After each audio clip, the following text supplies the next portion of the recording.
You've been taught that stillness means nothing, that silence is empty, that if your mind becomes quiet, you are wasting time.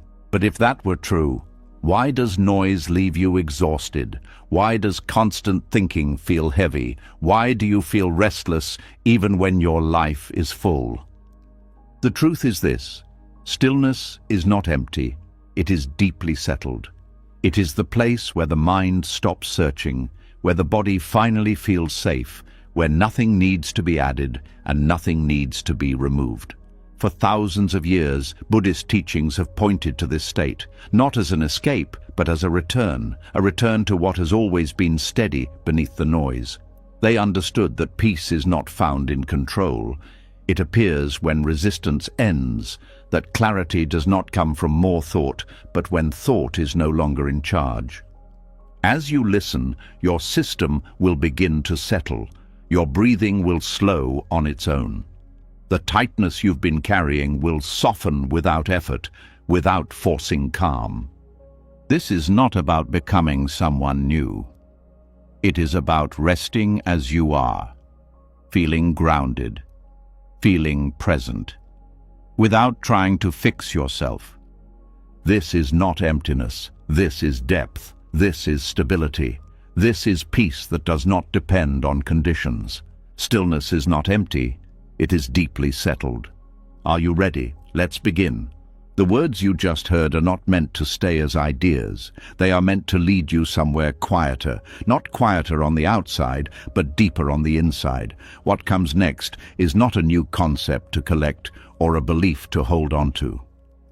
It is a slow movement away from effort and towards something more honest. We are not leaving the introduction behind. We are letting it settle, the same way the body settles when it realizes it does not have to defend itself anymore. There is a moment most people miss. It happens when nothing is happening. The phone is quiet. The room is still. No task is demanding attention. And instead of peace, there is discomfort. A subtle urge to move, to think, to check, to do something. This moment is important. It is the doorway most people turn away from. And it is exactly where stillness begins to show its true nature.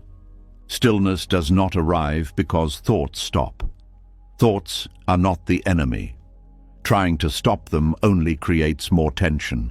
True stillness appears when attention matures, when it no longer jumps from sound to sound, from memory to memory, from worry to hope.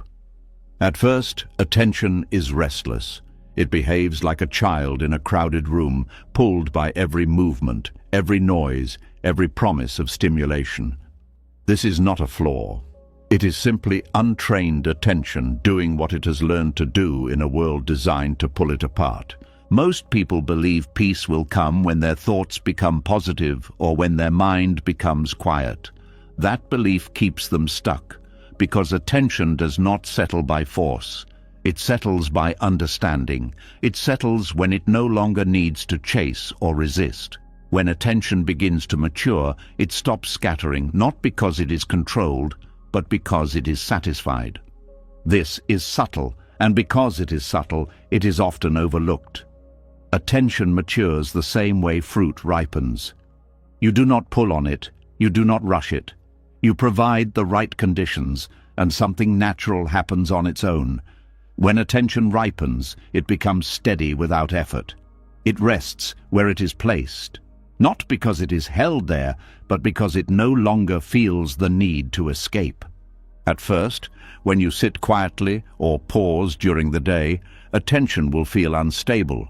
It will drift into thoughts, plans, memories, fantasies. This is normal. The mistake is believing this means you are doing something wrong. In reality, you are seeing clearly for the first time how scattered attention already is. Awareness reveals the truth before it transforms it. Each time attention wanders and you notice it, something important happens. You are not failing. You are strengthening awareness. Awareness is what allows attention to mature. Without awareness, attention remains unconscious, driven by habit and fear. With awareness, attention slowly learns it does not need to follow every impulse. Stillness grows when attention realizes it is safe to stay, safe in the body, safe in the present moment, safe without constant stimulation. This sense of safety is not created by thought, it is felt in the nervous system. When attention keeps returning gently without judgment, the body begins to trust stillness. And when the body trusts stillness, attention no longer needs to scatter. This is why forcing concentration often backfires. Tight focus creates tension. Tension tells the nervous system something is wrong, and when something feels wrong, attention looks for an exit. True stillness requires a soft attention, not a rigid one, an attention that is interested, not demanding, curious, not controlling. As attention matures, something unexpected happens. Thoughts continue to appear, but they lose their grip. They are noticed without being followed. They arise and fade like sounds in the distance. You do not need to push them away. You do not need to analyze them. Attention simply does not cling to them anymore. This is not detachment in the cold sense. It is intimacy without entanglement. Attention is fully present but not stuck. It is like watching clouds move across the sky without trying to rearrange them. The sky does not need to stop clouds to remain open. Many people fear this state because they confuse scattering with aliveness. They believe that without constant thought, they will become dull or empty. But what actually happens is the opposite. As attention matures, perception becomes clearer. Colors appear richer, sounds feel more precise, sensations become more vivid. Life feels closer, not farther away. Stillness is not numbness. It is sensitivity without overwhelm. When attention is no longer pulled in 1,000 directions, it has the capacity to fully receive what is here. This is why stillness feels deeply settled rather than blank. There is weight to it, density, a sense of grounded presence that does not depend on activity. Another misunderstanding is believing that attention matures through time alone. Time helps, but only when accompanied by honesty. If attention is constantly fed with distraction, it does not ripen. It becomes more dependent. Just as sugar dulls taste, constant stimulation dulls attention. Stillness may feel uncomfortable at first because attention has forgotten how to rest. This discomfort is not a sign to stop. It is a sign that attention is detoxing from constant movement. Just as the body reacts when habits change, attention reacts when it is no longer entertained. Restlessness surfaces, boredom appears, old thoughts rise. This is not regression, this is exposure. If you stay with this phase without escaping, something shifts. Attention begins to see that the discomfort is survivable, that nothing bad happens when it stays, and this realization changes everything. Once attention knows it does not need to run, it starts to settle naturally. This settling is not sudden. It unfolds quietly. You may notice moments during the day when you are simply present without effort. Waiting in line, washing your hands, sitting in silence. There is no commentary, no urge to improve the moment, just being. These moments are signs of maturing attention. As attention matures, it becomes less personal. Thoughts still appear, but they are no longer owned in the same way. They are events, not identities. This reduces inner conflict. There is less arguing with yourself, less trying to fix yourself. Stillness grows in the space where self-negotiation ends. Importantly, this does not make you passive. It makes you clear. When attention is settled, action becomes precise. You respond instead of react. Decisions arise from clarity rather than pressure. Stillness does not remove movement, it refines it. You may notice that when attention is settled, time feels different. There is less urgency. Moments feel complete rather than rushed. This is because scattered attention fragments experience. Settled attention allows experience to be whole. Nothing is missing. True stillness is not something you hold on to. The moment you try to possess it, it slips away. It functions more like a background stability than a foreground achievement. It is what remains when attention is no longer divided. This is why teachings point not to stopping thought, but to understanding attention. Thoughts are symptoms. Attention is the root. When attention matures, thought naturally quiets without suppression. And when thought quiets naturally, stillness feels alive rather than forced. Eventually, attention rests in itself, not in an object, not in a sensation, not in a concept. It rests as awareness. This is deeply settled stillness. It is not dramatic. It does not announce itself. It feels ordinary and profound at the same time. From here, peace is no longer something you visit. It becomes the ground you stand on. Challenges still arise. Emotions still move. Life continues to change, but attention no longer scatters in fear. It stays. And in staying, it discovers that stillness was never empty. It was always full of quiet strength, waiting for attention to grow up and come home. What was just touched is not finished. When attention stops scattering, something deeper begins to speak. Not in words, not as an insight, but as a feeling in the body. A quiet signal that says, you can rest now. This is where stillness moves from the mind into the flesh, from awareness into the nervous system. What settles next is not thought, it is the body itself. There is a reason why, even when you understand peace, your body may still feel tense. Why you can agree with calm ideas and still feel tight inside. This is because the body does not change through understanding. It changes through experience. And deep stillness is one of the few experiences powerful enough to re-educate the nervous system. Here is something rarely said clearly. Your body remembers everything, not as stories, but as patterns. It remembers stress. It remembers danger. It remembers urgency. Long before the mind learned language, the nervous system learned how to survive. It learned to stay alert. It learned to brace. It learned to prepare for what might go wrong. Over time, this became its normal state. For many people, tension feels normal. Rest feels unfamiliar. Calm feels suspicious. This is not because something is wrong with you. It is because your nervous system has forgotten its original baseline of safety. Peace is not foreign to the body. It is forgotten. The nervous system has a default setting. When life feels safe, the body settles. Breathing slows. Muscles soften. The heart finds a steady rhythm. Digestion improves. Awareness widens. This state is not created by effort. It is the natural state of a regulated system. But when stress becomes chronic, the baseline shifts. Alert becomes normal. Tight becomes familiar. Rest feels like a luxury. Deep stillness begins to change this, not by thinking differently, but by staying long enough in safety for the body to relearn it. This is important. The body does not trust words. It trusts repetition. It trusts sensation. It trusts what happens again and again without harm.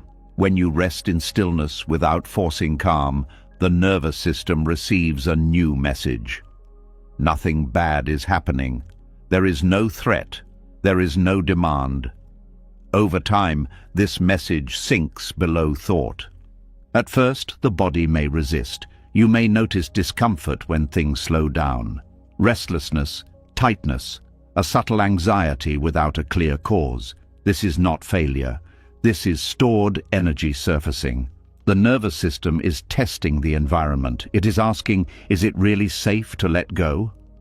If you escape at this point, the old pattern stays in place. If you stay gently, without forcing relaxation, something profound happens. The body begins to update its memory. This is how healing actually works, not by fixing symptoms, but by restoring safety at the level where patterns are formed. Stillness provides a rare condition. It removes excess input. No alarms, no demands, no urgency. In this space, the nervous system starts to unwind. Muscles release not because you tell them to, but because they no longer need to hold. Breathing deepens without instruction. The jaw softens, the shoulders drop. These are signs of regulation, not relaxation techniques. The difference matters. Relaxation is something you try to do. Regulation is something that happens when the system feels safe.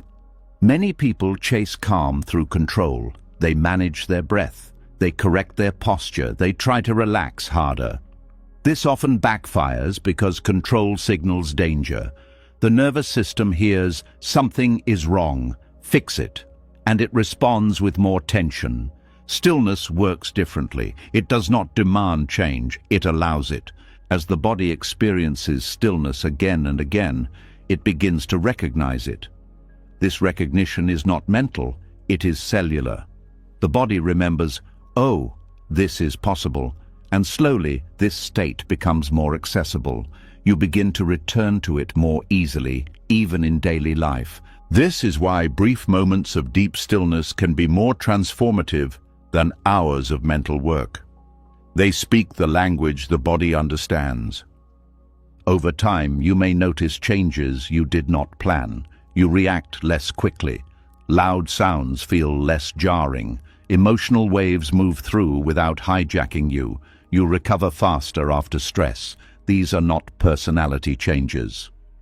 They are signs of a nervous system returning to balance.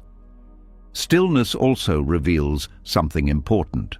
Many emotional reactions are not about the present. They are echoes of past stress stored in the body. When the system is always alert, it interprets neutral situations as threats. This creates unnecessary suffering. Deep stillness creates space for these stored patterns to surface and resolve, not through analysis, through completion. When the body feels safe, it can finally release what it has been holding. This release is often subtle: a sigh, a warmth in the chest, a wave of tiredness, sometimes tears without a story. These are signs of integration. The nervous system is letting go of unfinished responses. This process cannot be rushed. The body sets the pace. Trying to push release only creates more tension. Stillness works because it respects timing. It allows the body to open when it is ready.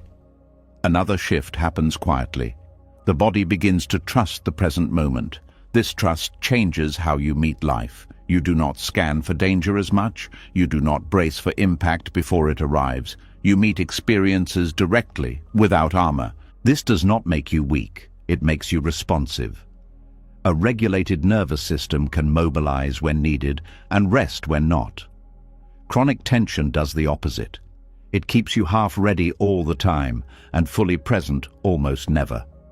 Stillness restores flexibility, the ability to move between states without getting stuck. As this baseline of safety returns, your sense of self changes. You no longer feel like a problem that needs constant managing. There is a quiet confidence that does not come from thought. It comes from the body knowing it can handle what arises. This is why peace rooted in the nervous system feels different from peace rooted in ideas. Ideas can collapse under pressure. Regulation holds. It is also why stillness cannot be faked. The body knows. You may convince yourself you are calm, but the nervous system will reveal the truth through tension, breath, and reaction. Stillness does not argue with this. It listens. Over time, the body begins to carry peace with it, not as a mood, but as a background stability. Stressful moments still happen, but they no longer define the system. The baseline has shifted. This is a return, not an upgrade. Children live closer to this state naturally. Life trains it out of us. Stillness trains it back in.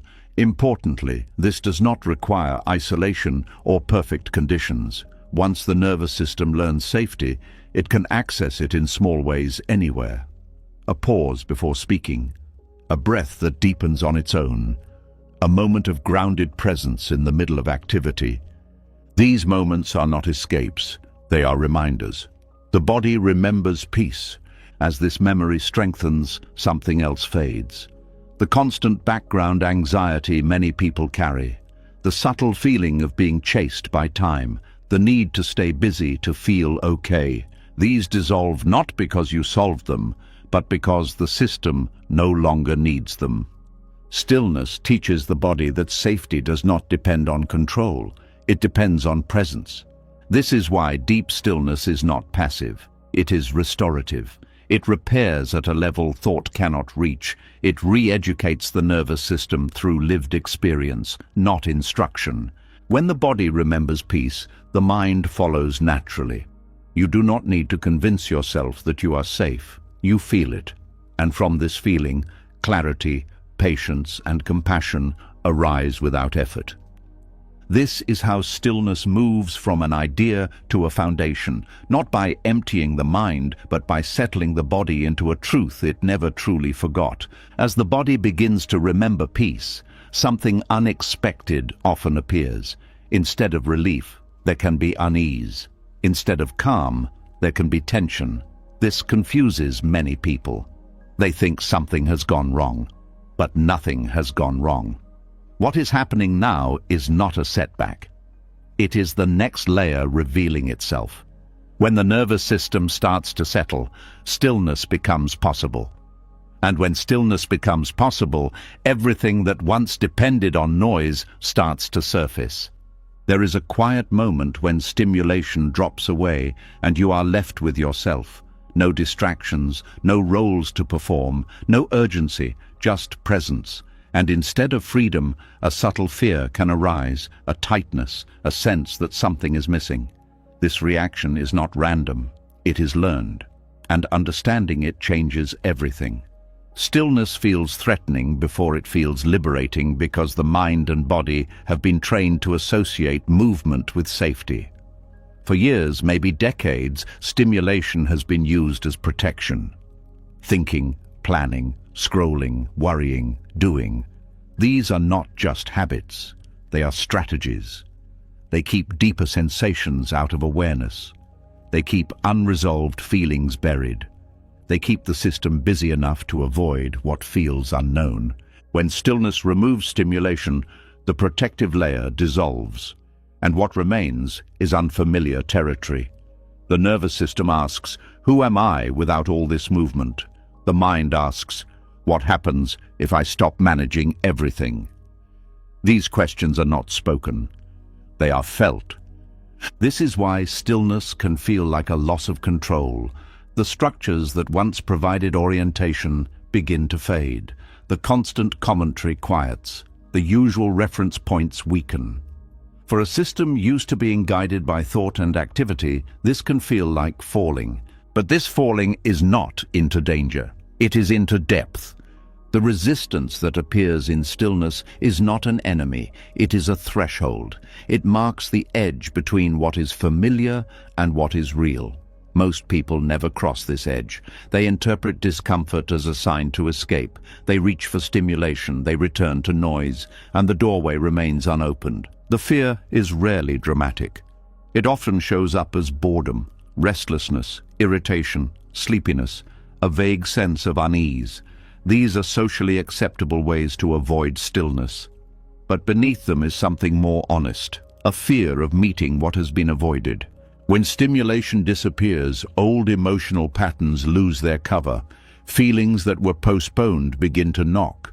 Grief that never had space, anger that was swallowed, loneliness that was masked by activity. These are not created by stillness. They are revealed by it. This revelation can feel threatening because the system equates exposure with danger. In the past, feeling these things may have been overwhelming, so the body learned to stay busy instead. Stillness interrupts this strategy. The important thing to understand is this: the threat is not the stillness, the threat is the belief that what arises cannot be handled. This belief formed long ago, often before language.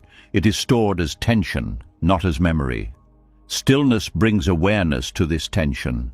Awareness feels like risk because it removes distance. There is no buffer. This is why people often say they feel worse before they feel better. It is not that stillness creates suffering. It removes the avoidance of suffering, and avoidance has been mistaken for stability. There is a strange paradox here. The same stillness that eventually liberates you first confronts you. It shows you the cost of constant stimulation. It reveals how much energy has been spent holding things together. This confrontation is not punishment, it is honesty. Resistance is the nervous system saying, "This is new." It is not saying, "This is wrong." If you stay with this resistance gently, without forcing calm or escaping, something shifts. The body begins to learn that the feared sensations do not destroy you. They move, they peak, they pass.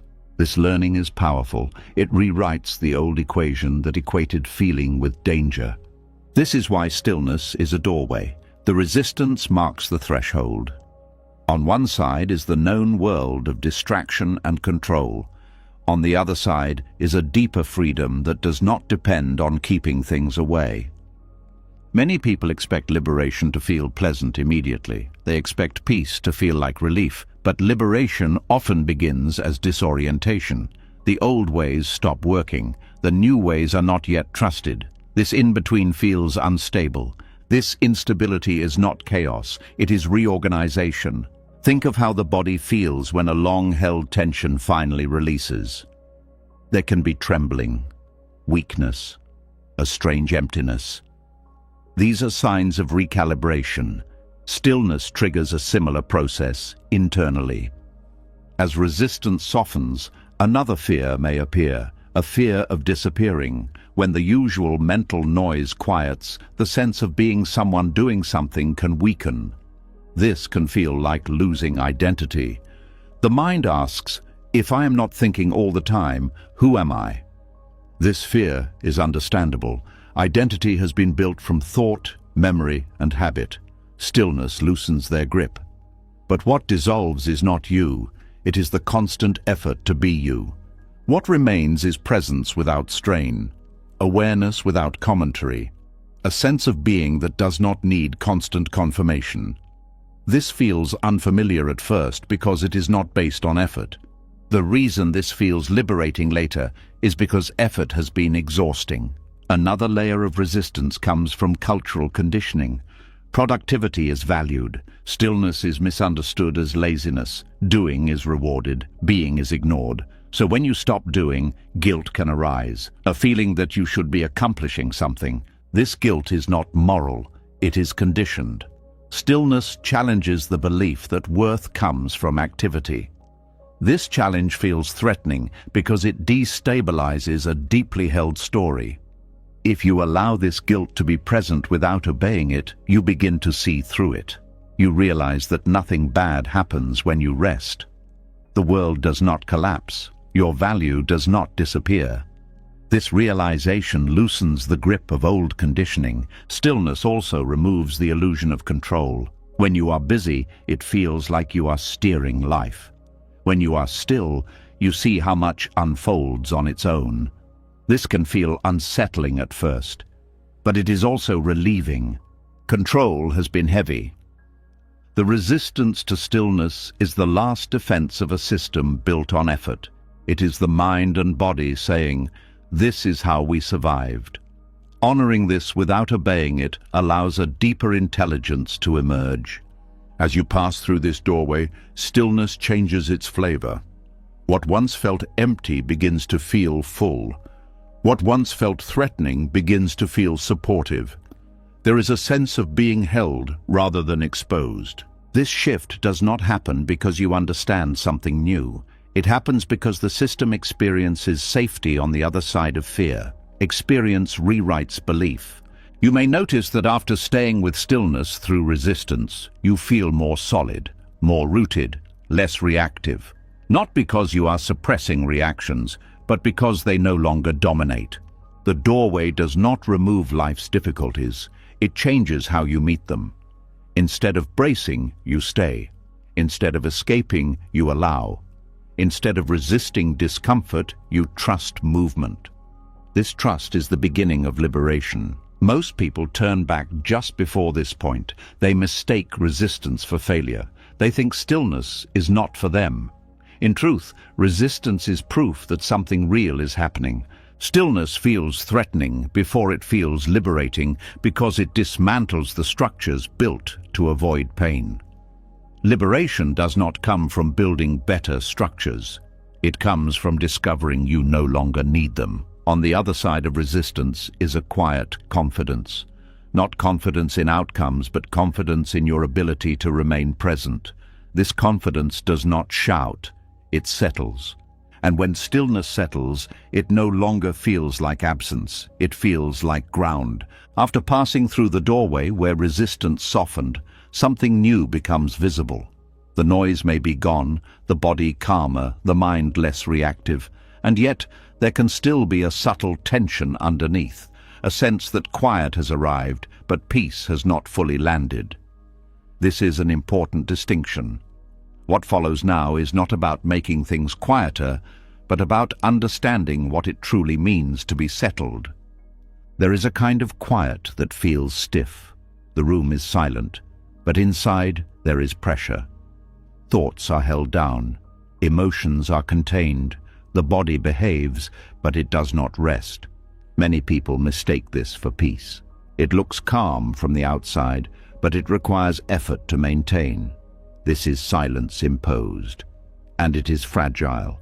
Inner settlement is different. It does not need maintenance. It does not depend on conditions being perfect. It is not created by discipline or force. It happens when inner conflict dissolves on its own, not because it was defeated, but because it was understood. Silence can be achieved by control. You can stop talking, you can reduce noise, you can suppress expression. You can even slow your thoughts temporarily through effort. But none of this guarantees settlement. In fact, it can deepen conflict if it is used to avoid what is alive inside. Inner settlement begins when there is no longer a war within, no side trying to dominate another, no part of you being pushed away. It is not about silencing anything. It is about listening so fully that nothing needs to shout anymore. Many people grow up learning to silence themselves. They learn to hide anger to be accepted. They learn to bury fear to appear strong. They learn to ignore sadness to keep functioning. Over time, this creates an inner environment where silence exists, but harmony does not. The conflict is muted, not resolved. This is why silence alone can feel tense. It is like holding your breath. It looks still, but it cannot last. Inner settlement feels different in the body. The breath is natural, the chest is open, the jaw is soft. There is a sense of alignment rather than restraint. Nothing is being held back. Nothing is being pushed forward. Settlement does not mean nothing arises. Thoughts still come, emotions still move, sensations still change. The difference is that they are not met with resistance. They are allowed to complete their movement. Conflict exists when one part of experience says no to another, when thought says feeling should not be here, when fear says calm must be forced, when desire says this moment is not enough. Settlement happens when these inner negotiations end. This does not require agreement. It requires honesty. Inner settlement grows when you stop trying to arrange yourself into an ideal state. The moment you try to become calm, conflict is already present. One part of you is dissatisfied with another. Settlement comes when dissatisfaction is seen without being acted on. This is subtle. And because it is subtle, it cannot be achieved through methods designed to dominate the mind. Any approach based on winning will create losers inside. Those losers do not disappear, they wait. Silence imposed by willpower often collapses under stress. A small trigger brings back reactivity. A single challenge reveals how much tension was required to stay quiet. This is not failure, it is feedback. Inner settlement, once present, remains steady even when noise returns. Life can be loud, emotions can be strong, and still there is no inner argument about what is happening. Experience moves freely. One way to sense the difference is this. Imposed silence feels narrow. Settlement feels spacious. In imposed silence, attention is tight. It monitors, it corrects. It stays alert for disturbances. In settlement, attention is wide. It includes disturbances without being shaken by them. This difference explains why some people meditate for years, yet remain internally divided. They learn how to quiet the surface, but not how to dissolve the root of conflict. The root is not thought, it is resistance. Resistance is always effortful. Settlement is effortless, but not passive. It requires a willingness to feel what is present without manipulating it. This willingness is not resignation. It is openness without agenda. When inner conflict dissolves, it does not do so dramatically. There is no victory moment. There is a quiet recognition that fighting was unnecessary, that the energy used to resist can now rest. This resting is deep. It feels like coming into alignment with yourself, like no longer being split between who you are and who you think you should be. Silence can coexist with judgment. You can be quiet and still harsh with yourself. You can be silent and still compare. Settlement removes this inner commentary, not by stopping it, but by making it irrelevant. Judgment loses power when it is seen as just another movement, not a command. When no part of you believes it needs to be obeyed, it fades naturally. Another difference lies in time. Imposed silence is often time-bound. It lasts as long as the practice lasts. Settlement lingers. It becomes part of how you meet moments.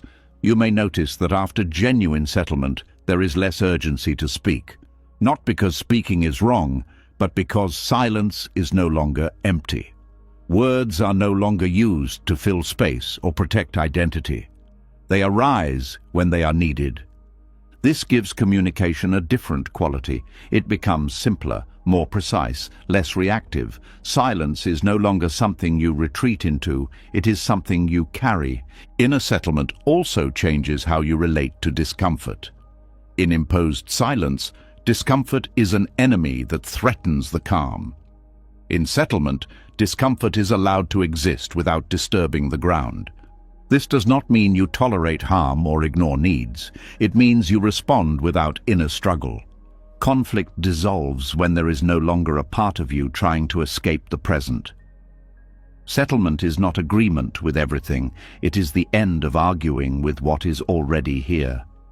Many people believe they need to resolve all their issues to be settled. This belief keeps them chasing solutions endlessly. In truth, settlement is not about solving life. It is about stopping the internal resistance to life. Problems still arise. Decisions still need to be made, but they are met without the added layer of self-conflict. This is why settlement feels deeply restful, not because nothing happens, but because nothing is being opposed internally. Silence imposed often creates distance from life. Settlement creates intimacy. You are closer to your experience, not removed from it. This intimacy can feel vulnerable at first. There is no armor, no strategy, just presence.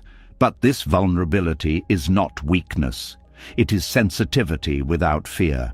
When inner conflict dissolves, compassion arises naturally, not as a moral choice, but as a byproduct of not being at war with yourself. When you stop fighting inside, it becomes difficult to fight outside. This is the ethical power of settlement. It does not require rules. It expresses itself through clarity. Another sign of settlement is simplicity. You feel less need to explain yourself, less need to justify your state. There is a quiet confidence that does not seek validation. Silence imposed often seeks recognition. Settlement does not care if it is noticed. As this becomes more stable, you may notice a shift in identity. You are less identified with roles, stories, and self-images. Not because they disappear, but because they are seen as functional rather than defining. Settlement does not erase personality, it removes rigidity. The body also responds differently. Muscles remain soft, even during activity. Breath remains fluid, even under pressure. These are signs that silence is no longer being enforced. Peace is embodied. This embodiment is crucial. Without it, silence stays mental. With it, settlement becomes lived. It is possible to sit quietly for hours and still be unsettled. It is also possible to be active and deeply settled. The difference is not external, it is internal coherence. Inner settlement is when nothing inside is being asked to be different, when no part is being excluded, when experience is allowed to organize itself. This does not happen all at once. It deepens over time. Each moment of honest presence contributes. Each time you choose to feel rather than suppress, to allow rather than control, settlement strengthens. Eventually, silence becomes natural, not because you are holding it, but because nothing inside is demanding noise. At this point, stillness no longer feels like something you enter. It feels like what you are resting in, even as life moves. Silence can be imposed. Inner settlement cannot. It arrives when the struggle ends, and when it arrives, it does not announce itself. It simply feels right. As inner conflict dissolves and settlement becomes natural, something quietly reveals itself. There is a clarity present, even when no thoughts are forming. Decisions seem to know themselves before you think them through. Understanding appears without effort. This is where many people become confused, because they were taught that knowing only happens through thinking. What opens now challenges that belief at its root. There is a kind of knowing that does not speak, it does not analyze, it does not compare, yet it is precise, it is responsive. It is deeply aligned with reality. This knowing arises only when the noise settles enough for it to be felt. Stillness does not remove intelligence, it reveals a deeper one. Most people associate intelligence with speed, memory, problem-solving, and verbal ability. These are useful skills, but they are not the source of wisdom. They operate after perception has already been shaped. Stillness works before that. It is an intelligence that precedes thought, not follows it. This intelligence is not passive. It is alert without strain. It sees without effort. It responds without delay. When stillness is present, there is an immediate sense of what fits and what does not. You may not be able to explain it, but it is accurate. This is not intuition as a guess. It is perception without distortion. The mind usually filters reality through preference, fear, memory, and expectation. These filters create delay and bias. Stillness removes the filters, not by force, but by making them unnecessary. When nothing is being defended, perception becomes clean. This is why stillness feels intelligent. Not because it thinks better, but because it does not interfere. Animals live closer to this intelligence. They do not overthink. They sense and respond. Their awareness is embedded in the body. Humans have this capacity too, but it becomes buried under layers of mental activity. Stillness brings it back online. This intelligence is grounded in presence. It is situational. It does not rely on stored concepts. It reads the moment directly. This makes it adaptable. Thought applies past solutions. Stillness perceives what is needed now. Many people fear this because they equate thinking with control. They worry that without constant thought, they will make mistakes. But the opposite is often true. Many mistakes happen because thought overrides perception. Stillness allows perception to lead. You may notice this in simple moments. You know when to speak and when not to. You sense when to move and when to wait. You feel when something is off before you can explain why. This is not magic. It is intelligence functioning without delay. Stillness allows information to arrive whole rather than fragmented. Thought breaks things into parts. Stillness receives patterns. This pattern recognition is subtle but powerful. It allows you to sense consequences before they unfold. This is why deeply settled people often appear wise. Not because they know more facts, but because they see clearly. Their responses are simple. Their actions are timely. They do not rush or hesitate unnecessarily. Stillness is not empty waiting. It is active receptivity. Like still water reflecting the sky, it reveals what is present without distortion. Agitated water cannot reflect clearly, neither can a restless mind. This intelligence does not compete, it cooperates. It does not dominate experience, it aligns with it. When stillness is present, action flows from understanding rather than impulse. This also explains why overthinking often leads to confusion. Too many mental movements distort the signal. Stillness clarifies by subtraction, not addition. Importantly, this intelligence cannot be claimed. The moment you try to use it as a tool, it withdraws. It functions best when there is no agenda, when presence is primary. This challenges the habit of seeking certainty through thought. Stillness does not offer guarantees, it offers attunement. You do not know everything in advance, but you know how to respond when the moment arrives. This is a different kind of confidence. Not confidence in outcomes, but confidence in responsiveness. Stillness also allows deeper understanding of others. When internal noise is low, you perceive subtle cues, tone, timing, energy. You listen beyond words. This makes communication more honest and less reactive. This intelligence is relational. It adjusts naturally. It does not cling to fixed positions. It responds to what is actually happening. In problem solving, stillness creates space for insight. Many breakthroughs occur not during effort but after it stops. The mind relaxes and a solution appears fully formed. This is not coincidence. It is stillness allowing integration. Thought works linearly. Stillness works holistically. It connects information without forcing sequence.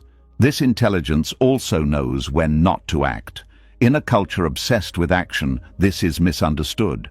But restraint is often the most intelligent response. Stillness recognizes when movement would create more harm. Because it is not driven by fear, stillness is patient. It waits without anxiety. This patience allows situations to reveal themselves fully before response. Stillness does not rush clarity, it allows it. Another aspect of this intelligence is ethical sensitivity. When perception is clear, harm is felt immediately. You do not need rules to tell you what is wrong. You sense misalignment in the body. This makes compassion natural, not forced. This is why moral struggle decreases as stillness deepens. You do not need to debate what is right. You feel what is right. Action follows. This intelligence is also humble. It does not assume it knows everything. It remains open. This openness keeps it accurate. Fixed conclusions dull perception. Stillness stays curious without seeking novelty. It is interested without grasping. In creativity, this intelligence is essential. Ideas emerge from stillness, not from strain. When you stop pushing for answers, deeper connections form. Creativity is not produced, it is received. This receiving requires trust. Trust that something will arise if space is allowed. Stillness cultivates this trust through experience. As this intelligence becomes more familiar, thinking changes. Thought becomes a tool rather than a master. You use it when needed and set it down when not. This balance restores mental health. You are no longer thinking to exist. You think to serve clarity. Stillness does not eliminate reasoning. It grounds it. Decisions made from stillness are simpler and more accurate because they are not burdened by unnecessary fear. This intelligence also recognizes limits. It knows when not to know. This humility prevents burnout. You stop trying to solve what is not yours to solve. In daily life, this shows up as ease. Tasks get done without inner resistance. You move through situations without constant commentary. Life feels coordinated rather than chaotic. Stillness allows intelligence to move through the body.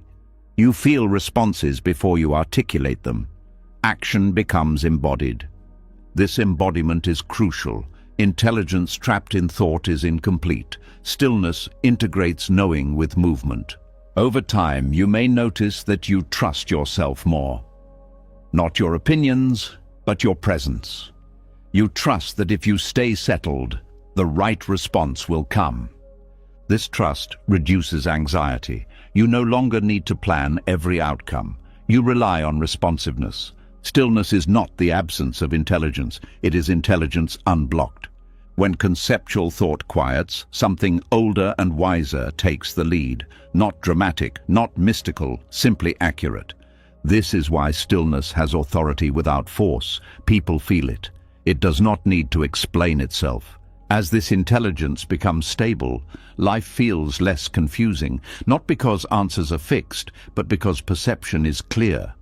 Stillness is not passive. It is the most refined form of knowing available to a human being. It precedes words. It precedes thought. And when trusted, it guides life with quiet precision. As stillness reveals its quiet intelligence, another process begins without announcement. You may not notice it at first. There is no insight to celebrate, no clear moment to mark. Yet something deep starts to change. Old emotional weight begins to lose its shape. What once felt sharp slowly becomes soft. What once demanded attention starts to settle on its own. This is not because you fixed anything, it is because you stopped interfering. There is a common belief that emotions must be processed through effort. Talk them out, analyze them, release them, control them, manage them. This belief comes from the mind's habit of doing. But emotions do not resolve through force. They resolve through completion. And completion happens naturally when there is space, safety, and time. Stillness provides all three. Unresolved emotions are not problems waiting to be solved. They are experiences that were never allowed to finish. At the time they arose, the system did not have enough safety or capacity to feel them fully, so they were paused, stored, held in the body as tension, patterns, and reactions. This storage is not a mistake, it is protection. But what protects us in one phase of life can burden us in another. Emotional composting begins when the system no longer needs to protect itself in the same way. When stillness is present, when attention is settled, when the nervous system remembers safety, emotions finally receive the conditions they need to complete their cycle. This is why stillness can feel emotionally active, even when nothing is happening. Beneath the surface, old material begins to move, not dramatically, quietly, like leaves breaking down into soil. Composting is a good word here. In nature, composting does not involve effort. No one forces decay. No one rushes transformation. Organic material breaks down when it is left undisturbed under the right conditions. Heat builds. Microorganisms do their work. What once was waste becomes nourishment. Emotions work the same way. When you stop interfering, when you stop labeling emotions as good or bad, when you stop trying to get rid of them or hold on to them, they begin to change form. Anger softens into clarity. Grief opens into tenderness. Fear loosens into alertness. Shame dissolves into humility. Not because you aimed for these outcomes, but because the emotional energy was allowed to reorganize. Interference interrupts this process. When you analyze emotions while they are alive, you pull them into thought. When you distract yourself, you freeze them. When you suppress them, you trap them. When you dramatize them, you prolong them. Stillness does none of this. Stillness simply stays. This staying is not passive tolerance, it is intimate presence without agenda. The emotion is allowed to be exactly what it is. No fixing, no improving, no storytelling, just sensation, movement, and energy being felt as they are. This is why emotional composting cannot happen in a rushed mind. Speed keeps emotions shallow. Depth requires slowness. Many people fear this process because they believe that if they stop interfering, emotions will overwhelm them. This fear comes from past experiences when emotions did overwhelm them. But the difference now is capacity. Stillness increases capacity. When the system is settled, emotions can move without hijacking. They arise, peak, and pass like waves. They do not define identity. They do not demand action. They are allowed to complete. Completion is the key. An emotion completes when it is fully felt without resistance and without amplification. Resistance blocks completion, amplification feeds it, stillness allows it. You may notice that when you sit in stillness, unexpected emotions surface. Sadness without a clear reason, irritation without a target, warmth followed by heaviness. These are not random. They are layers releasing in the order the system feels safe to release them. This order is intelligent. It does not follow logic. It follows readiness. Stillness respects this intelligence. It does not pry. It does not dig. It does not demand catharsis. It waits. Waiting is not inaction here. It is trust. As emotional composting continues, you may notice changes in how you react to life. Triggers lose their charge. Situations that once provoked strong reactions now pass through with less impact. This is not suppression, it is resolution. When emotional energy completes, it no longer needs to repeat itself. Many people spend years trying to understand why they react the way they do. Understanding can be helpful, but it does not dissolve stored emotion. Presence does. The body does not release emotion because you understand it.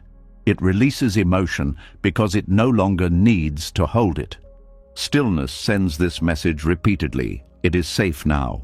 Over time, the emotional landscape becomes simpler, not flatter, but clearer. You still feel deeply, but feelings do not linger unnecessarily. They move through. You recover faster. You do not carry yesterday into today as heavily. This lightness is not denial, it is digestion. Emotional composting also changes memory. Memories lose emotional charge. They may still exist, but they no longer provoke the same response. The body no longer relives them. This is healing at a level thought cannot reach. This process often happens without you noticing. You may realize one day that something that used to hurt does not anymore. There was no moment of release, no big breakthrough, just quiet transformation. This is how stillness works. It does not announce its achievements. Another important aspect is that emotional composting does not require reliving trauma. It does not require storytelling. It does not require digging into the past. In fact, forcing memory can re-traumatize. Stillness allows release without reenactment. The body knows how to let go when it is ready. Stillness provides the environment. The rest happens on its own. This is why patience is essential. Emotional composting follows natural timing. Some layers release quickly, others take longer. Trusting this timing prevents harm. As unresolved emotions decompose, they do not disappear into nothing. They transform. The energy they carried becomes available for presence, available for creativity, available for connection. Many people are surprised by the vitality that returns as emotional weight lifts. Fatigue decreases, motivation increases. Not because you pushed yourself, but because energy was freed. Stillness does not make you numb, it makes you available. Another subtle shift happens. You stop identifying with emotions. You feel them fully, but you no longer become them. This creates emotional maturity. You can be sad without collapsing, angry without attacking, afraid without freezing. This maturity is not learned. It emerges when emotional composting has done its work. Stillness also changes how you relate to others' emotions. You become less reactive, less defensive, more present. Because your system is not constantly protecting itself from its own unresolved material. This creates healthier relationships without effort. Emotional composting also teaches humility. You see how much was carried unconsciously, how much behavior was driven by unprocessed emotion. This realization softens judgment, both toward yourself and others. You stop needing to be right. You start needing to be real. One of the most misunderstood aspects of this process is boredom. Emotional composting often passes through boredom. When drama fades, when old emotional loops weaken, there can be a flatness. This flatness is not emptiness, it is neutrality. It is the absence of unnecessary charge. Many people escape here. They mistake neutrality for lifelessness. But if you stay, something deeper opens, a quiet contentment, a stable presence, a sense of being okay without stimulation. This is emotional freedom. Freedom does not mean you feel good all the time.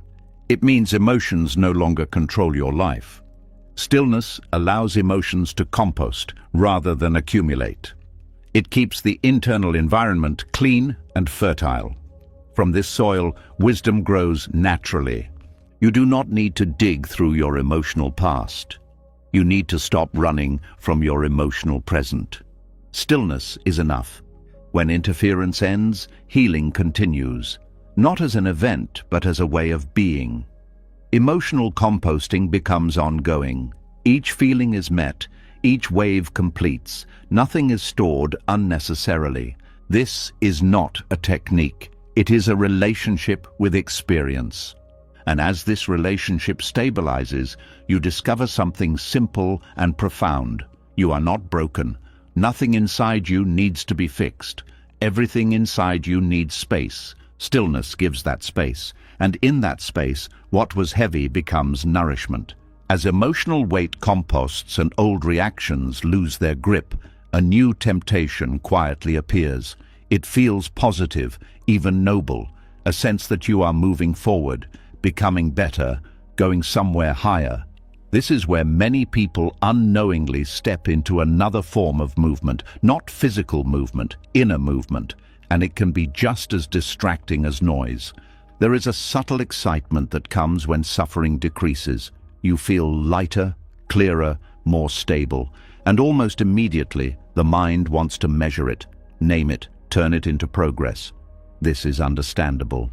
We have been trained to value improvement, to believe that growth always looks like advancement. But in inner work, this belief often hides a deeper avoidance. Here is the uncomfortable truth. Much of what is called spiritual progress is simply refined movement, a more elegant way of not staying still.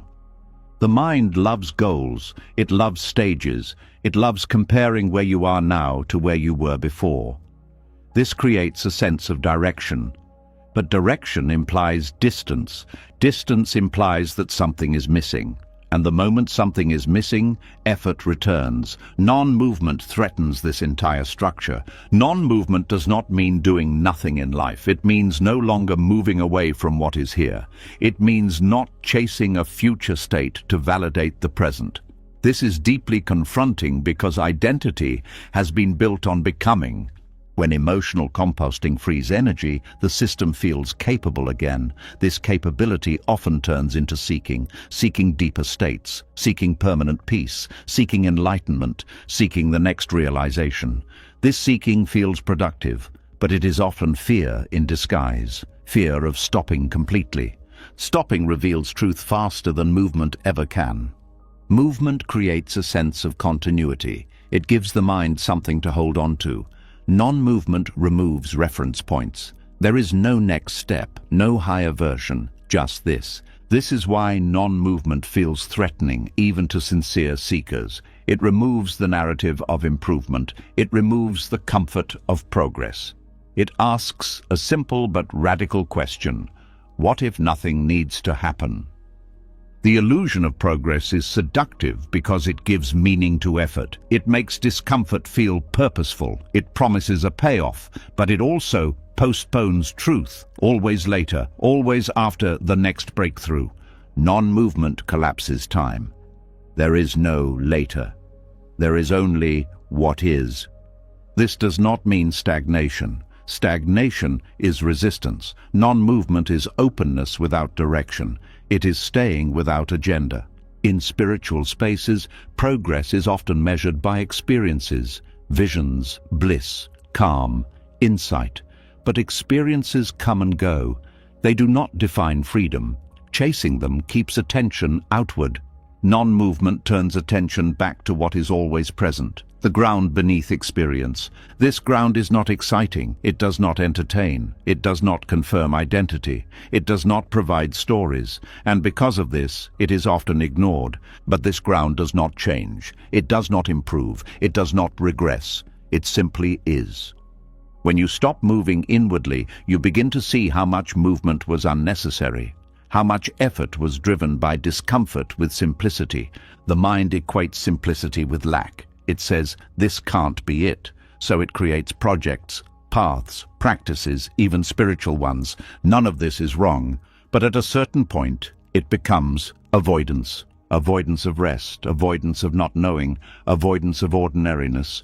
Non-movement exposes this avoidance. It removes the excitement. It removes the hope of arrival. It removes the identity of seeker. And what remains feels bare. This bareness is often mistaken for emptiness, but it is not empty. It is unadorned. Here, truth is not discovered. It is uncovered. Progress implies distance from truth. Non-movement reveals that distance was imagined. This does not happen through logic. It happens through exhaustion. Eventually, the system gets tired of chasing, tired of refining, tired of improving. This fatigue is not failure, it is readiness. When the desire to progress falls away, something settles, not as achievement but as relief, relief from becoming. Non-movement allows reality to meet you without filters, without interpretation, without comparison. This can feel disorienting because there is no metric, no success criteria, but there is honesty. You begin to see subtle ways movement continues, the desire to stay in pleasant states, the urge to avoid discomfort, the wish to maintain peace. Even these are movements. Non-movement includes discomfort. It does not seek to replace it. It allows it to be present without strategy. This is where truth reveals itself fastest, not through insight, but through exposure. You see what is actually happening, not what you want to be happening. This seeing is not judgmental, it is neutral, clear, direct. The illusion of progress often keeps people circling around truth without touching it. Each new understanding adds another layer, another identity, another story. Non-movement strips these layers gently, not aggressively. It does not attack belief. It makes belief unnecessary. There is also a cultural aspect to this illusion. We live in a world obsessed with growth metrics, self-improvement, optimization. This mindset leaks into spirituality. Even stillness becomes something to master. Non-movement refuses mastery. It has no hierarchy, no advanced level, no authority. This can feel threatening because it removes status. There is no one ahead, no one behind, just presence. Non-movement also reveals how much spiritual activity can be used to avoid unresolved material. Seeking higher states can bypass ordinary pain. Non-movement brings attention back to what is simple and unresolved. This is not regression, it is integration. When you stop moving inwardly, you may notice boredom again. Not the restless boredom from before, but a quiet flatness. This flatness is the absence of drama, the absence of narrative. If you stay here without trying to improve it, something stabilizes, a sense of enough, a sense of completion without accomplishment. This is deeply countercultural. There is no applause, no recognition, no sense of specialness. And yet, there is peace, not the peace of achievement, the peace of non-resistance. Non-movement does not mean life stops. Action still happens, decisions are made, growth occurs naturally, but it is no longer driven by lack. This is the key difference. Growth without lack is healthy. Progress driven by lack is endless. Non-movement reveals that what you were seeking was already present, hidden behind effort. This realization cannot be claimed. The moment you say, "I have arrived," movement returns. Non-movement is ongoing surrender. It is the willingness to not know what comes next, to not shape the future, to not measure the present. This is why it reveals truth faster. There is nothing in the way. The mind cannot stand this for long. It will try to reassert control, create meaning, create direction. This is normal. Seeing this is part of non-movement. Each time you notice the urge to move and you do not obey it, clarity deepens. This clarity is quiet. It does not announce itself. It does not argue. It simply sees. Over time, the need for progress loses its grip. You stop asking, "Am I getting better?" and start resting in, "This is enough." Enough does not mean finished. It means complete. From here, action arises cleanly, not to fix yourself, not to become something, but because life moves. Non-movement reveals that truth does not require advancement. It requires honesty, and honesty only appears when you stop trying to get somewhere else. This is not the end of the path. It is the end of the illusion that there was a path to begin with. And in this ending, something very simple remains. Presence without ambition, stillness without effort, truth without movement. When the illusion of progress falls away and non-movement becomes natural, something very quiet but very powerful is revealed. It is not dramatic. It does not feel like a breakthrough. It feels like something finally stopping. A tension you did not even know you were carrying loosens. The inner voice that was always adjusting, correcting, negotiating begins to fade. What remains is not improvement. It is relief. There is a conversation that has been running inside you for most of your life. It is subtle, constant, and exhausting. It sounds like this: I should be calmer. I should be better. I should not feel this way. I should be further along. I should be different than I am right now. This conversation rarely stops. Even spiritual practice often feeds it. Become more aware, be less reactive, let go faster, awaken deeper. This inner bargaining is so familiar that it feels like you. But it is not you. It is a habit of self-negotiation learned early as a way to survive, belong, and feel acceptable. Stillness ends this negotiation not by answering it, but by making it irrelevant. Self-negotiation exists because there is an assumed gap between who you are and who you think you should be. This gap creates effort. Effort creates tension. Tension creates identity, the identity of someone who is not yet enough. Stillness dissolves this structure at its root. When deep stillness is present, there is no future version of you to reach. There is no internal standard to meet. There is only what is here, fully allowed. And when nothing is being compared, negotiation collapses. This does not happen because you decide to accept yourself. Acceptance is still a strategy. It happens because the mind loses interest in arguing with reality. Self-negotiation is a form of movement. It is the mind constantly leaning away from the present toward an imagined improvement. Non-movement, as explored earlier, removes this lean. Stillness completes that removal. At first, the absence of self-negotiation can feel strange, almost empty. You may notice moments where you would normally correct yourself, but the correction does not come. You feel anger, and there is no inner voice saying it should not be there. You feel tired, and there is no plan to fix it. This can feel disorienting. But this disorientation is freedom. The inner bargain was never neutral. It always carried judgment. Even gentle self-improvement carries the message that something is wrong. Stillness removes the messenger. This does not make you careless or passive. In fact, it allows more honest change. When negotiation ends, action arises from clarity instead of self-criticism. Consider how exhausting it is to constantly monitor yourself, to check if you are spiritual enough, calm enough, healed enough. This monitoring fragments attention. Stillness reunifies it. In deep stillness, there is no observer trying to manage the observed. Experience is whole. Feeling and awareness are not split.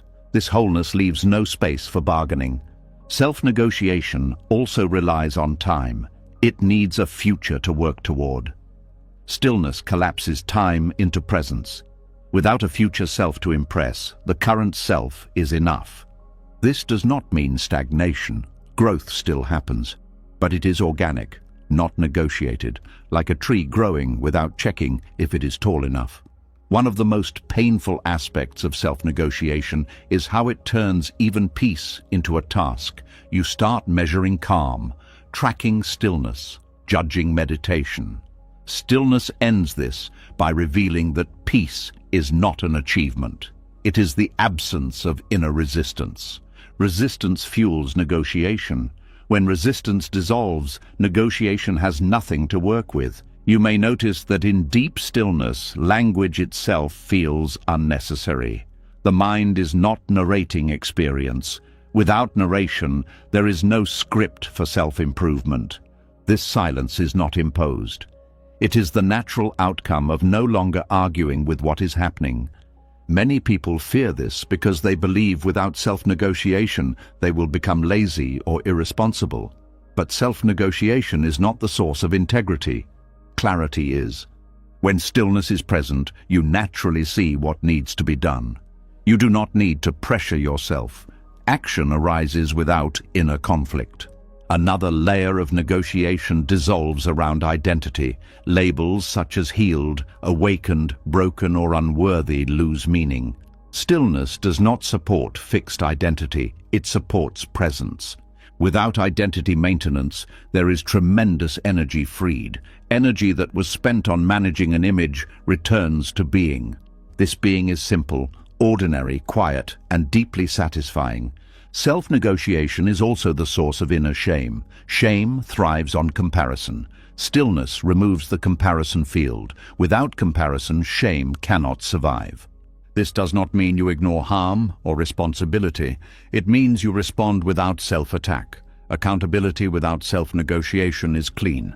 There is no drama. Another important shift is that stillness ends spiritual bargaining. The deal that says, if I practice enough, I will finally be okay. Stillness reveals that you were okay before the deal was made. This realization can be unsettling. The seeker identity collapses. The effort identity dissolves. What remains feels unremarkable, and yet it is deeply peaceful. Stillness does not reward effort. It reveals effort as unnecessary. The end of self-negotiation also changes how you relate to emotions. You no longer ask if you should feel them. You feel them. They come and go without commentary. This simplicity accelerates emotional integration without effort. You also stop negotiating with thoughts. Thoughts appear, but there is no attempt to replace them with better ones. This ends mental exhaustion. When negotiation stops, presence becomes stable. Not because you are holding it, but because nothing is pulling you away. This stability feels grounded, not elevated. It is not a high. It is a home. Self-negotiation is learned through external pressure, parents, culture, education. Stillness is unlearned. It reveals what was always there before conditioning. As this becomes clear, compassion deepens. You see how much suffering comes from people negotiating with themselves endlessly, trying to become acceptable, trying to fix their existence. Stillness ends this suffering in you, and from that ending, kindness flows naturally. The end of self-negotiation does not mean you stop reflecting. It means reflection is no longer weaponized. Insight becomes gentle, honest, useful. There is also humor here. You may notice how absurd the inner bargaining was, how much energy was spent trying to be different instead of being present. This humor is healing. It dissolves seriousness. Seriousness is a key ingredient in self-negotiation. Stillness lightens identity. You are no longer invested in maintaining a certain state. States come and go. You remain. This remaining is not passive. It is awake, clear, responsive. The deepest relief of stillness is this: you no longer need to justify your existence. You no longer need to earn peace. You no longer need to negotiate your right to be here. You are here, and that is enough. This is why stillness feels deeply settled. There is nothing left to bargain with, no internal contract to fulfill, no future self to become. Life continues, challenges arise, emotions move, decisions are made, but the background tension of "I should be different" is gone. What replaces it is quiet dignity, a sense of being aligned with yourself. Not perfect, not finished, but whole. Stillness does not make you better. It makes you real. And in that reality, self-negotiation ends because there is no longer a self to improve, only life unfolding through presence.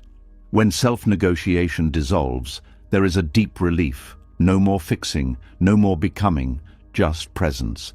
And yet, even here, something quiet can remain unnoticed. It does not speak loudly. It does not argue. It does not demand. It hides inside calmness itself. This is where honesty deepens again, not to create doubt, but to reveal truth. There is a version of the ego that does not look like ego. It does not brag. It does not dominate. It sits quietly. It meditates. It observes. It speaks softly about peace and presence. And because it feels calm, it often goes unquestioned. This ego is subtle. It survives by disguising itself as stillness. The ego is not just loud ambition or insecurity. At its core, ego is identification.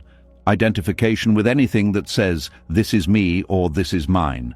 And even calm can become an identity, especially calm. When someone experiences stillness, relief follows. Suffering decreases. Reactivity softens. Life feels easier. And almost without noticing, the mind forms a new reference point. I am someone who is calm. I am someone who is aware. I am someone who has gone beyond. This is not arrogance. It is habit. The ego does not disappear when suffering ends. It adapts. It becomes refined. It trades noise for quiet, drama for depth. It learns the language of spirituality and speaks it fluently. This is why some people can feel peaceful yet rigid, calm yet defensive, present yet subtly superior. The ego has not left. It has simply changed clothes. The danger here is not moral, it is perceptual. When the ego hides inside calmness, truth stops deepening. The system believes it has arrived, and arrival freezes inquiry. Genuine stillness does not freeze, it remains open. The subtle ego wants to protect the state it has found. It wants to maintain peace. It wants to avoid disturbance. This creates tension. Not obvious tension, but a quiet guarding. The moment calm must be protected, it is no longer free. This guarding shows up in subtle ways. Discomfort is avoided politely. Difficult emotions are bypassed with awareness. Conflict is dismissed as unconsciousness. Stillness becomes a shield. This is not bad intention. It is fear. Fear of losing what was hard won. But real stillness cannot be lost. Only states can. The ego thrives on states. It identifies with them. It says, this is who I am now. Genuine stillness is not a state. It is the absence of identification with states. This difference matters. A calm ego seeks consistency. It wants experience to match its image. When life disrupts that image, irritation appears, judgment appears, withdrawal appears. Genuine stillness does not require consistency. It allows disruption without defense. One way to recognize the subtle ego is to notice reactivity to being challenged. When calmness is questioned, when understanding is not acknowledged, when insight is not mirrored, does tension arise? That tension is not failure, it is information. The ego feels threatened when its identity is exposed. Another sign is the need to teach prematurely, to explain, to correct, to guide. Sharing wisdom can be natural, but when it comes with a need to be seen as wise, ego is present. Stillness does not need to prove itself. The subtle ego also loves comparison, not loud comparison, but quiet sorting, more aware than, less reactive than, further along than. These comparisons may never be spoken, but they shape perception. Genuine stillness does not compare. Comparison requires reference points. Stillness rests without reference. The most deceptive aspect of the meditating ego is sincerity. It truly believes it is aligned, and because it feels peaceful, it assumes peace is complete. But peace that avoids truth is fragile. Genuine stillness exposes the subtle ego not through confrontation, but through inclusion. It does not try to get rid of ego, it sees it clearly. When stillness deepens beyond identity, even the desire to be still is seen. Even the wish to remain calm is noticed. Nothing is exempt from awareness. This is where freedom expands again. The ego can meditate for decades. It can observe thoughts. It can cultivate calm. It can experience insight. None of these threaten it unless identification is questioned. Identification dissolves when awareness turns on itself without agenda. This does not happen through effort. It happens through honesty. At some point, there is a quiet recognition. Even this calm is being watched. Even this awareness is known. And what knows, it is not personal. This recognition does not create fireworks. It creates humility. The ego does not like humility, not humility as an idea, but humility as a lived absence of specialness. Stillness brings this naturally. When genuine stillness is present, there is no one claiming it. Calm exists, but no owner can be found. Awareness is there, but no observer stands apart. This is deeply unsettling to the ego, because the ego survives by being someone. The subtle ego also resists ordinariness. It prefers refined experiences, spaciousness, depth, silence, but genuine stillness embraces the ordinary fully. Noise, mess, emotion, confusion, nothing is excluded. Exclusion is ego, inclusion is stillness. You can notice this in daily life. When something unpleasant arises, does awareness open to it or subtly step back? Does calm stay present or does it withdraw to protect itself? Genuine stillness stays. Another place the subtle ego hides is in spiritual language. Words like awareness, presence, non-attachment can become shields. They explain away discomfort instead of meeting it. Stillness does not explain, it feels. The ego loves understanding. Stillness loves truth. Understanding can be collected. Truth dissolves the collector. This is why deep stillness eventually feels naked. There is nothing to stand on, no identity to maintain, no position to hold, just openness. This openness can feel vulnerable. Without the identity of the calm one, who are you? Without the story of awakening, what remains?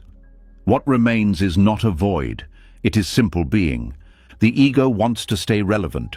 It will try to reassert itself, even now, even here. Seeing this is not a problem. Fighting it strengthens it. Seeing it dissolves it. Genuine stillness does not oppose ego. Opposition creates duality. Stillness reveals ego as another movement, another appearance, not a center. When this is seen clearly, something relaxes even further. There is no longer a need to be free of ego. There is no longer a project. Freedom deepens through non-interest. This non-interest is not apathy. It is the absence of investment. Ego appears. Ego disappears. Neither matters.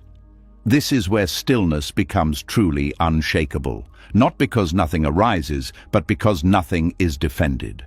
The meditating ego collapses when no one is trying to meditate. Stillness is no longer something you do. It is what remains when doing falls away. At this depth, calm is no longer special, it is natural. Disturbance is no longer threatening, it is included. There is a quiet equality between states. Peace and discomfort are both allowed. Awareness does not lean toward one or away from the other. This is genuine stillness. It does not need recognition. It does not need validation. It does not need to last. And because it does not need anything, it remains. The subtle ego is exposed not by effort, but by truth that includes everything, even the desire to be beyond ego. When that desire dissolves, stillness stands alone, not as an achievement, not as an identity, but as reality, unobstructed. And in this, calm is no longer something you have. It is simply how life is met. When the subtle ego loosens its grip and calm is no longer owned, something unexpected becomes noticeable. Stillness does not feel light. It does not feel airy or distant. It does not feel like floating above life. Instead, it feels solid, grounded, present in a way that has substance.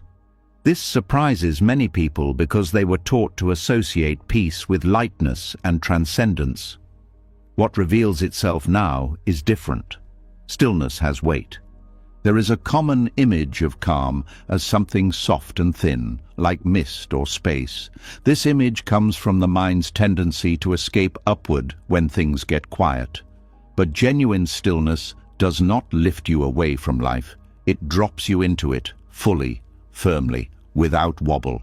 Weight here does not mean heaviness in the sense of burden. It means density, presence that has mass, a sense of being anchored rather than drifting.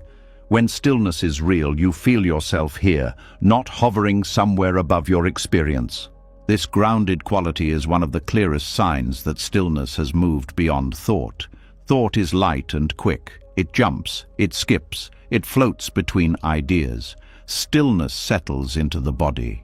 It has gravity. You can feel this gravity physically. The body feels more connected to the ground. Movements are slower, not from tiredness, but from precision. The feet feel real. The spine feels supported. Breathing happens lower, deeper. There is a sense of being held by the earth rather than suspended in effort. Many people chase lightness because lightness feels like relief from pain. It feels like escape. But escape is not freedom. It is avoidance in a refined form.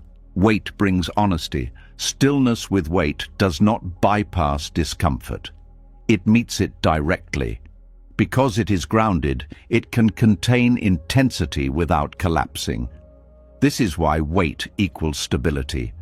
Think about how unreliable something weightless can be. It is easily blown around, easily disturbed. True stillness is not easily disturbed. It stays, it absorbs, it holds. This holding is not tension. It is capacity. When stillness has weight, emotions can move without overwhelming the system. Sensations can be strong without causing reaction. Life can be loud without shaking the ground. This grounded stillness comes from full inclusion of the body, not just awareness in the head, but presence throughout the entire physical form. Many spiritual approaches accidentally separate awareness from the body. They emphasize observation without embodiment. This creates lightness without depth. Depth comes from weight. Weight appears when awareness descends, not downward as a direction, but inward as a commitment to being fully here, fully in sensation, fully in contact. When stillness is light and floaty, it often avoids density. It avoids grief, anger, desire, fear. It prefers spaciousness. But spaciousness without density is incomplete. Weight allows spaciousness to be lived, not imagined. Another reason stillness has weight is because it carries truth. Truth is not abstract. It lands. It has impact. It changes posture. It changes tone. It changes how you stand in the world. When someone is deeply settled, you can feel it. They do not rush. They do not fidget. They do not fill space unnecessarily. There is a sense of gravity around them, not intimidation, authority without force. This authority does not come from confidence or certainty. It comes from being unshakable because there is nothing to protect. Weight comes from contact with reality. When you stop escaping into ideas, when you stop floating in concepts, reality presses back. This pressure is grounding. It anchors attention. Stillness with weight is intimately connected to responsibility. Not responsibility as duty, but as responsibility.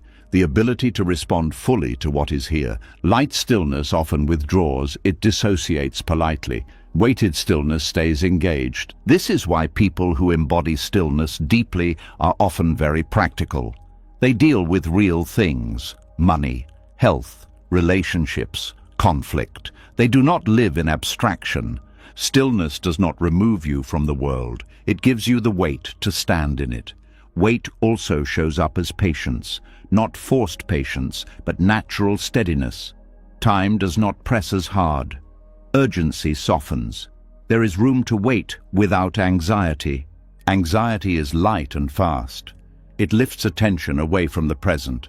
Weight brings attention back down.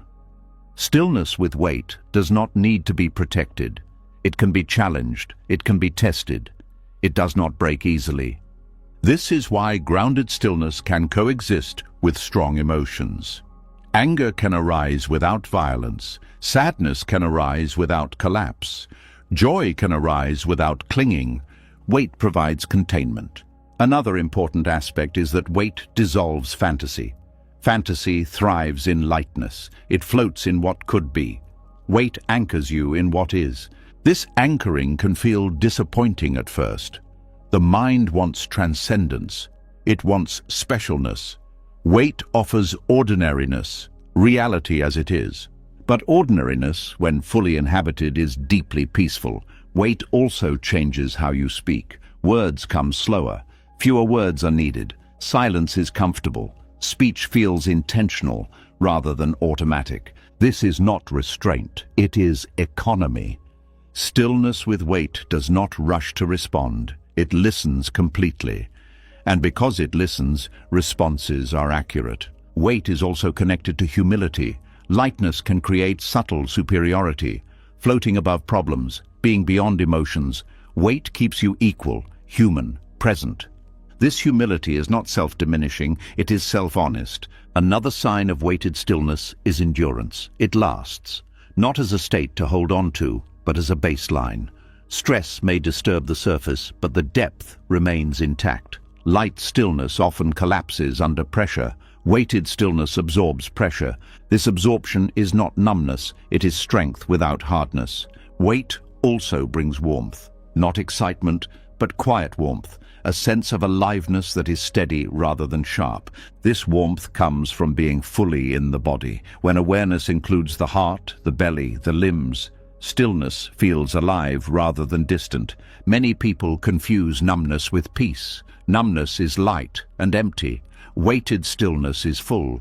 Weight allows grief to complete, desire to be felt, fear to move. Without weight, these experiences float unresolved. Grounded stillness lets life pass through fully. There is also a moral dimension here. Weighted stillness naturally carries care. You feel the impact of your actions. You feel the presence of others. This sensitivity guides behavior without rules. Light stillness can detach. Weighted stillness connects. Connection requires density. Contact requires weight. Stillness has weight because it includes everything. Nothing is pushed away. Nothing is lifted out. Everything is allowed to settle into its place. This settling creates coherence. Mind, body, emotion, and environment align. This alignment feels stable, trustworthy. When you are grounded in this way, you stop looking for escape. You stop seeking higher states. You stop chasing lightness. You realize that freedom is not floating away from life. It is standing fully in it. Stillness with weight does not promise bliss. It promises truth. And truth, when embodied, is peaceful. This peace does not shimmer. It does not glow. It holds. It holds you when things fall apart. It holds you when nothing is happening. It holds you when emotions surge. This holding is what makes stillness reliable.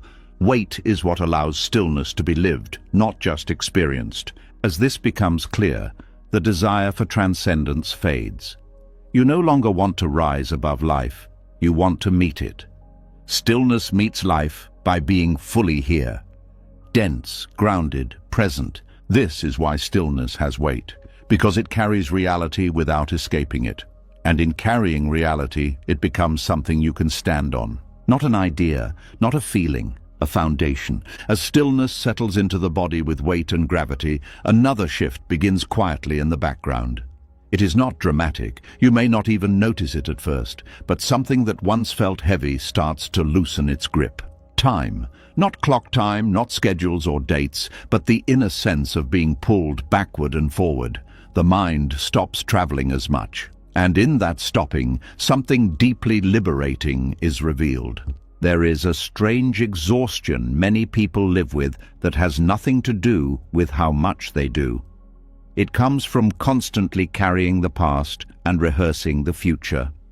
Even in moments of rest, the mind is rarely here. It is remembering, regretting, replaying, or it is planning, worrying, preparing.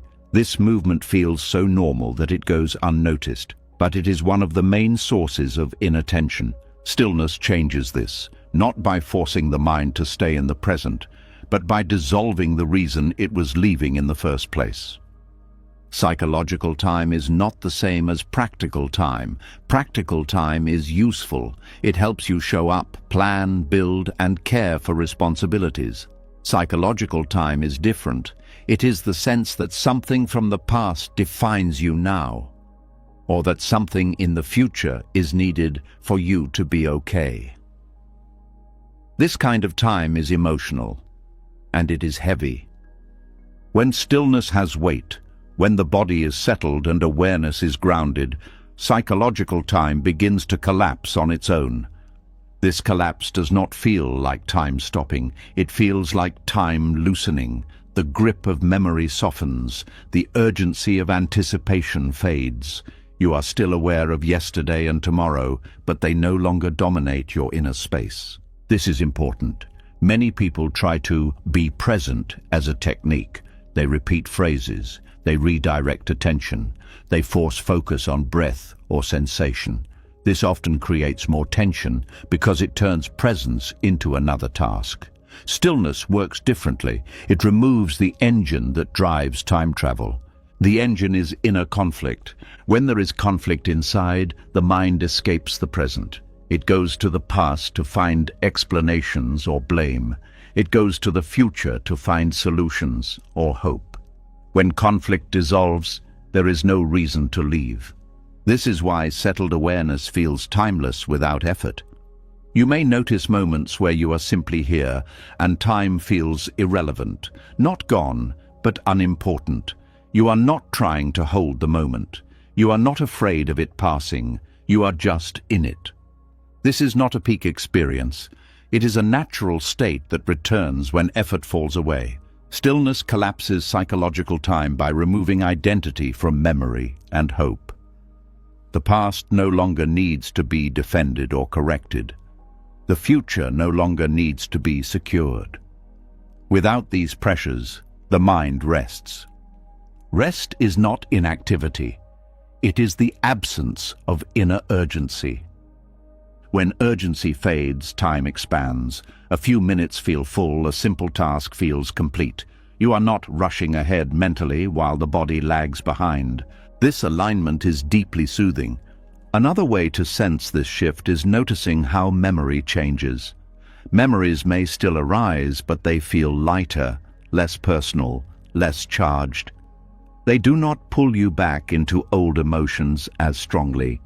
This is because awareness is no longer anchored to them. Similarly, thoughts about the future may still appear, but they do not create anxiety in the same way. They are considered, then released. They do not hook into fear. This is not detachment, it is integration. When awareness is settled, it is rooted in what is actually happening now: sensation, contact, breath, sound, not as objects of focus but as lived reality. From this reality, the past and future are seen as ideas rather than destinations. Ideas lose power when they are seen clearly. Stillness does not fight memory. It does not reject planning. It simply does not confuse them with life itself. This clarity brings a surprising sense of freedom. You realize how much energy was spent living elsewhere, how much attention was invested in stories rather than experience. As psychological time collapses, identity softens. You are less defined by what happened to you or what might happen. You feel more like a living presence than a story unfolding. This can feel unfamiliar. Many people are attached to their narrative. It gives meaning, direction, explanation. Stillness does not erase narrative, but it stops living inside it. You still have a story. You just do not live there anymore. Living here changes everything. Tasks become simpler. Conversations become more direct. Listening improves because you are not anticipating your response. You hear what is actually being said, not what it reminds you of. Emotions also move differently. Without the past reinforcing them and the future amplifying them, emotions are shorter-lived. They rise and fall without accumulating layers. This is why settled awareness feels light in a grounded way. Not floating, but unburdened. Time pressure decreases. You stop feeling like you are always behind or about to fall behind. There is enough time because there is no internal race. This does not mean you become slow or unproductive. In fact, efficiency often improves. When attention is not split across timelines, action becomes precise. One thing at a time happens fully. Stillness also changes how you experience aging. Without constant reference to past youth or future decline, the present body is simply lived. Sensations are felt without commentary. This reduces suffering. Fear of the future loses its grip when the mind is no longer rehearsing it constantly. This does not mean ignoring reality. It means meeting reality as it comes, not before it arrives. Another subtle shift is that waiting becomes easier. Waiting without inner commentary feels different. You are not filling the space with impatience or distraction. You are just here while time passes. This is a profound form of freedom. The collapse of psychological time also affects regret. Regret needs a solid past self to attack. When identity loosens, regret softens. Lessons remain. Self-punishment fades. This brings forgiveness, not as a decision, but as a natural outcome of no longer living in the past. Stillness allows experience to complete itself in real time. There is no backlog, nothing waiting to be processed later. This immediacy is not intensity. It is simplicity. Many people fear this because they believe without psychological time, motivation will disappear. But motivation driven by fear and lack is not the only kind. There is a quieter motivation that arises from clarity and care. This motivation is not urgent, it is steady. Stillness reveals that presence is not fragile. It does not need to be maintained. It reappears naturally when interference stops. The more settled awareness becomes, the less effort is needed to stay here. Presence is not something you hold, it is something you stop leaving. The collapse of time is not an event, it is a gradual shift in orientation. You stop living in reference and start living in contact. Contact with what is. This contact feels trustworthy. You know where you are, not in a story, not in a projection. Here. As this stabilizes, fear of missing out dissolves. There is nowhere else to be, nothing else to catch up to. You are no longer late for your life. Stillness does not freeze time, it frees you from it. Time continues to move, days pass, seasons change, but psychologically, you are no longer being dragged along. You walk with time rather than being chased by it. This is deeply settling. It brings a sense of sufficiency to each moment. Even ordinary moments feel complete, not exciting, but whole. This wholeness is what the mind was searching for in the future. Stillness reveals it here.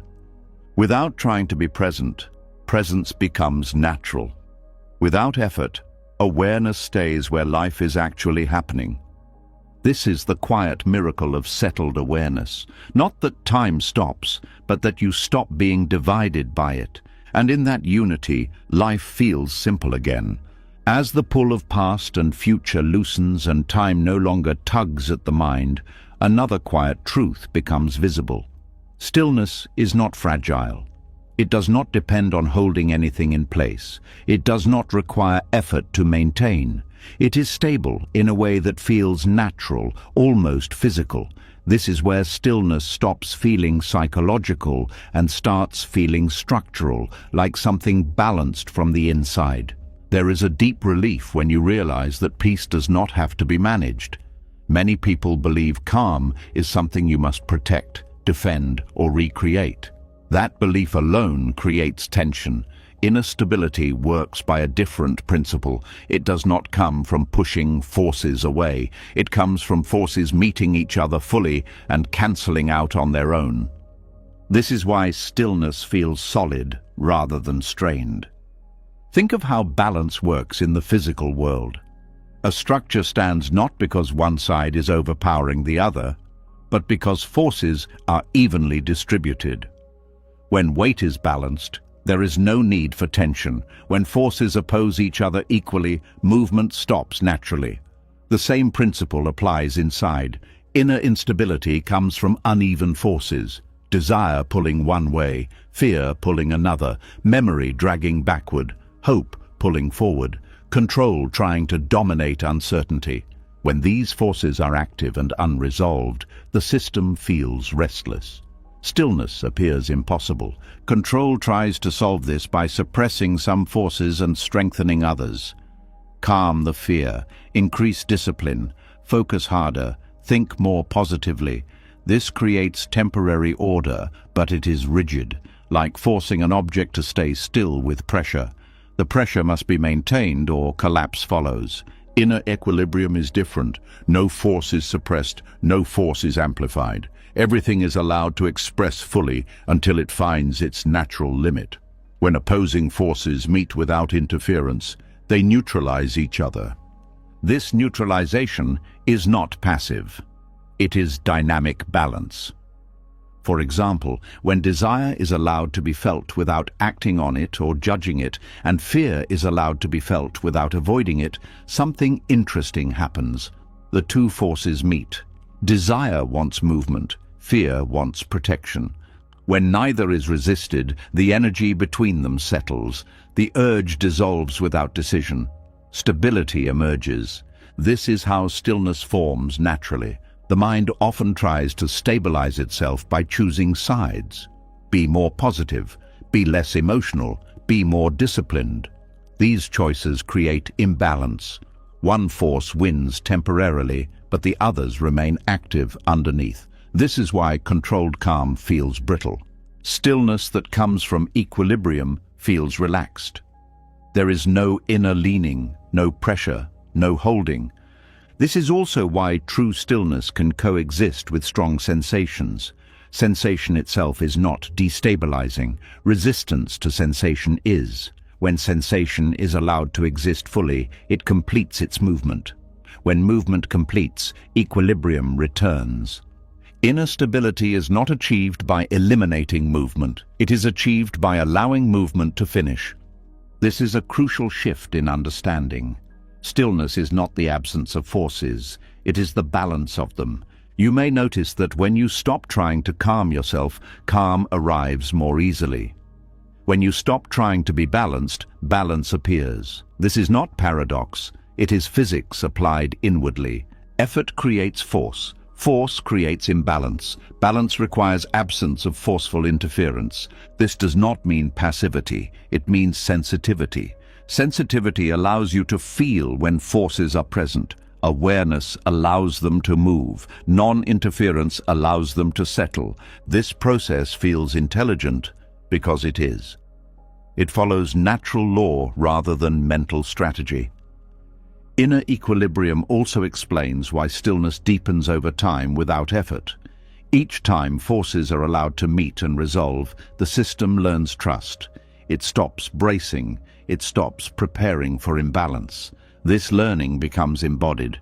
Over time, the baseline shifts. The nervous system expects balance rather than tension. This expectation itself stabilizes the system. This is not conditioning. It is unconditioning. The mind often believes it must constantly adjust to maintain stability. This belief comes from living in imbalance for so long that tension feels normal. When equilibrium becomes familiar, adjustment becomes unnecessary. Stillness then feels self-sustaining. Another important aspect of inner equilibrium is that it does not depend on circumstances. External forces may change, life events may pull in different directions, but internally, the system remains balanced because it is not clinging to one side. This flexibility is key. Rigid systems break under pressure. Balanced systems adapt. Stillness that comes from equilibrium does not collapse when emotions arise. Emotions are forces too. When they are allowed to express without suppression or indulgence, they balance themselves. Anger meets clarity. Sadness meets acceptance. Fear meets presence. Joy meets grounding. Each pair finds its own resolution. This is why inner stability feels alive rather than static. Static calm is dead. Dynamic balance is living. You may notice that decisions become easier in this state, not because you are certain, but because there is no internal tug-of-war. When forces are balanced, direction reveals itself naturally. This direction is not imposed. It emerges. Inner equilibrium also changes how you relate to conflict with others. When your own forces are balanced, external opposition does not destabilize you. You can listen without defensiveness, respond without overreaction, disagree without collapse. This is strength without hardness. Another sign of equilibrium is the absence of urgency. Urgency is a force pulling forward. When nothing is pulling, there is space. Space allows clarity. This does not mean delay. It means timing is accurate. Inner stability also changes how effort is experienced. Effort becomes functional rather than compensatory. You act when action is needed and rest when it is not. There is no overcompensation. Overcompensation is always a sign of imbalance. The physics of inner stability also explains why forcing stillness never works. Force creates equal and opposite force. The mind pushes down thoughts. Thoughts push back. The result is tension. Allowing thoughts without engagement removes the opposition. Thoughts pass. Stillness remains. This is not resignation. It is alignment with natural movement. Another subtle aspect is that equilibrium dissolves identity-based struggle. Identity creates fixed points. Fixed points create imbalance when reality moves. When identity softens, movement does not create stress. You are not defending a position. You are responding to life. This responsiveness feels free because it is not preloaded with tension. Inner equilibrium is also the reason why stillness feels trustworthy. You do not need to monitor it. You do not need to maintain it. It maintains itself as long as interference is absent. Interference returns when control returns. This is why humility is essential. The moment you think, "I have found balance," effort returns. Balance is not something you have. It is something that happens when you stop trying to have it. This humility is not self-diminishing. It is realistic. You begin to see that peace is not fragile. It does not need protection. It needs space. Space allows forces to move. Movement allows resolution. Resolution creates stability. This cycle is natural. Inner equilibrium also reveals why struggle feels heavy. Struggle is opposing force against force. It creates friction. Friction creates heat. Heat exhausts the system. Stillness removes friction. Life still has movement. But movement flows rather than grinds. This flow does not feel exciting. It feels right. Over time, you may notice that you trust life more, not because outcomes are guaranteed, but because you trust your capacity to remain balanced within change. This trust reduces fear. Fear thrives on imbalance. Equilibrium dissolves it. Another quiet shift is that you stop trying to hold on to stillness. Holding is a force. Letting go allows balance. Stillness stays when nothing is holding it. This understanding transforms practice. Practice is no longer about achieving calm. It is about noticing interference and releasing it. Release is simpler than control. The physics of inner stability show that peace is not something added to life. It is what remains when opposing forces stop fighting.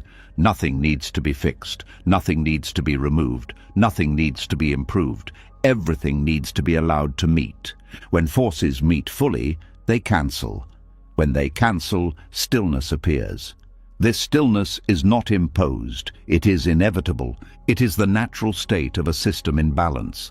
And once felt, it is recognized as familiar, as something that was always available beneath effort. Stillness is not a fragile achievement, it is equilibrium realized, and equilibrium, once trusted, becomes the ground you stand on as life continues to move.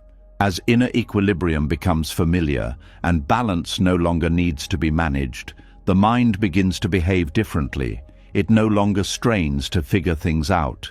It no longer circles problems endlessly. And in this easing, something quietly arrives, not as effort, not as analysis, but as knowing. Clarity appears not while thinking harder, but after thinking has settled.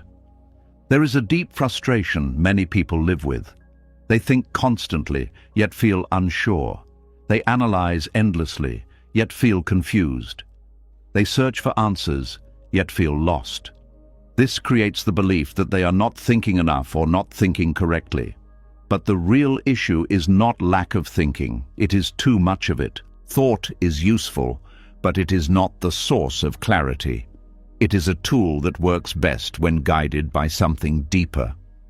Clarity emerges when the inner environment is quiet enough for perception to function properly. Just as muddy water clears when left undisturbed, the mind clarifies when it stops stirring itself. This is not a metaphor, it is a lived process. When the system is balanced, when forces cancel naturally, when there is no urgency pulling awareness in different directions, perception sharpens. You see what is relevant. You sense what matters. You know what to do without needing to justify it endlessly. This knowing feels different from thought. It is immediate, whole, not built step by step. Most thinking happens in fragments. One idea leads to another. Assumptions pile up. Doubts interrupt. Clarity does not arrive this way. It arrives fully formed. This is why insight often comes in moments of rest, during a walk, in the shower, while doing nothing important. These are moments when thinking relaxes and stillness briefly returns. Stillness is not passive waiting, it is fertile ground. When stillness is present, the mind stops interfering with perception. It stops projecting expectations. It stops defending identity. It stops rehearsing outcomes. Without these distortions, reality can be seen clearly. Clarity is not something added to the mind. It is what remains when interference ends. Analysis tries to force clarity by rearranging concepts. Stillness allows clarity to arise by removing noise. This difference matters because analysis can never finish. There is always another angle, another possibility, another doubt. Stillness ends this loop by ending the need to loop. You may notice that when clarity emerges, there is no relief like, finally, I solved it. There is quiet recognition, a sense of course, no excitement, no drama. This is how you know it is real. Clarity that comes from thought often feels brittle. It needs defending. It collapses under challenge. Clarity that comes from stillness feels stable. It does not argue. It does not insist. This stability comes from alignment with reality rather than coherence of ideas. Stillness aligns the whole system. Body, emotion, and awareness are not split. This integration allows insight to land deeply, not just mentally, but physically. You feel clarity in your posture, in your breath, in your tone of voice. It is embodied. This embodiment is important. Insights that stay in the head fade quickly. Insights that land in the body change behavior naturally. Stillness creates the conditions for this landing. Another reason clarity emerges after stillness is because stillness dissolves bias. Bias is subtle preference, wanting a certain outcome, avoiding a certain truth, protecting a certain identity. Bias bends perception. When stillness deepens, preference loosens. There is less need for things to be a certain way. This neutrality allows facts to be seen clearly. This does not make you indifferent, it makes you accurate. You begin to see patterns rather than details, root causes rather than symptoms, essentials rather than distractions. Thinking often focuses on content. Stillness reveals context. Context is what gives meaning. For example, a problem may appear complex when examined through thought. Many variables, many risks, many unknowns. In stillness, the core issue becomes obvious, not because it was simplified, but because irrelevant details fell away. This falling away is not chosen. It happens naturally. Stillness also removes emotional charge from inquiry. When emotions drive thinking, clarity is distorted. Fear narrows vision. Desire exaggerates possibility. Stillness stabilizes emotion, allowing perception to open. This is why important decisions made from stillness often feel right, even if they are difficult. The clarity is not based on comfort. It is based on truth. Another subtle point is that clarity does not always arrive as an answer. Sometimes it arrives as the absence of confusion. The problem simply loses importance. The question dissolves. This can be unsettling. The mind wants answers. Stillness offers resolution without explanation. This resolution is enough. Clarity also emerges differently depending on timing. Stillness allows insight to arrive when the system is ready, not when the mind demands it. This patience prevents premature conclusions. When clarity arises prematurely through analysis, it often needs revision. When it arises from stillness, it tends to endure. This endurance is not stubbornness, it is alignment. Stillness also changes your relationship with uncertainty. You no longer rush to eliminate it. You allow it to exist until clarity naturally forms. This tolerance for not knowing is essential. It prevents false certainty. False certainty is clarity's enemy. Stillness does not promise immediate answers, it promises accurate ones. As you become familiar with this process, trust grows. You trust that if you remain settled, understanding will come. This trust reduces mental effort. You stop chasing insight. Insight comes to you. This shift changes learning itself. You listen more, you observe more, you react less.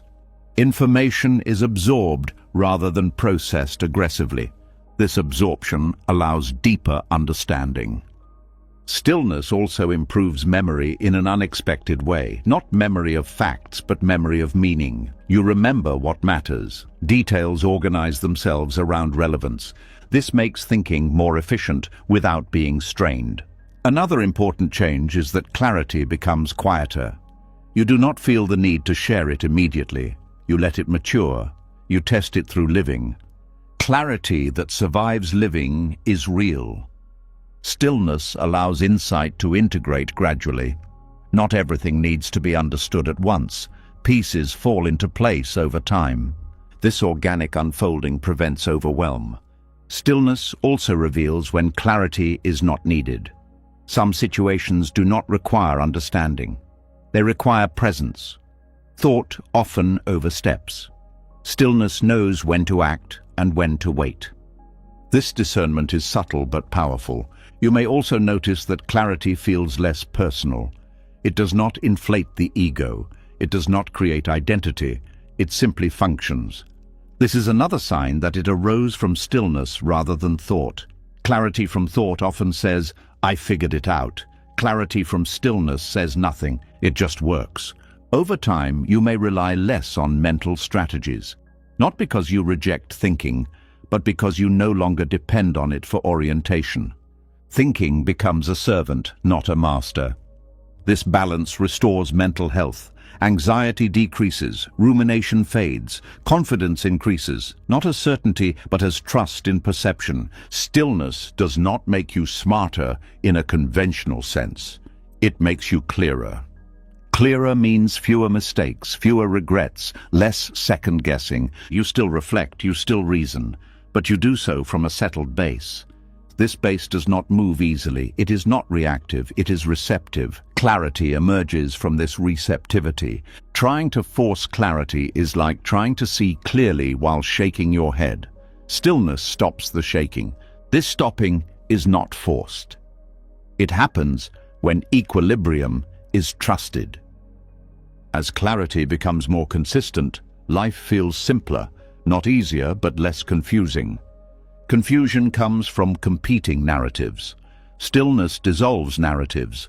What remains is direct contact with reality. This contact does not lie. Clarity is not a special state. It is a natural consequence of a mind at rest.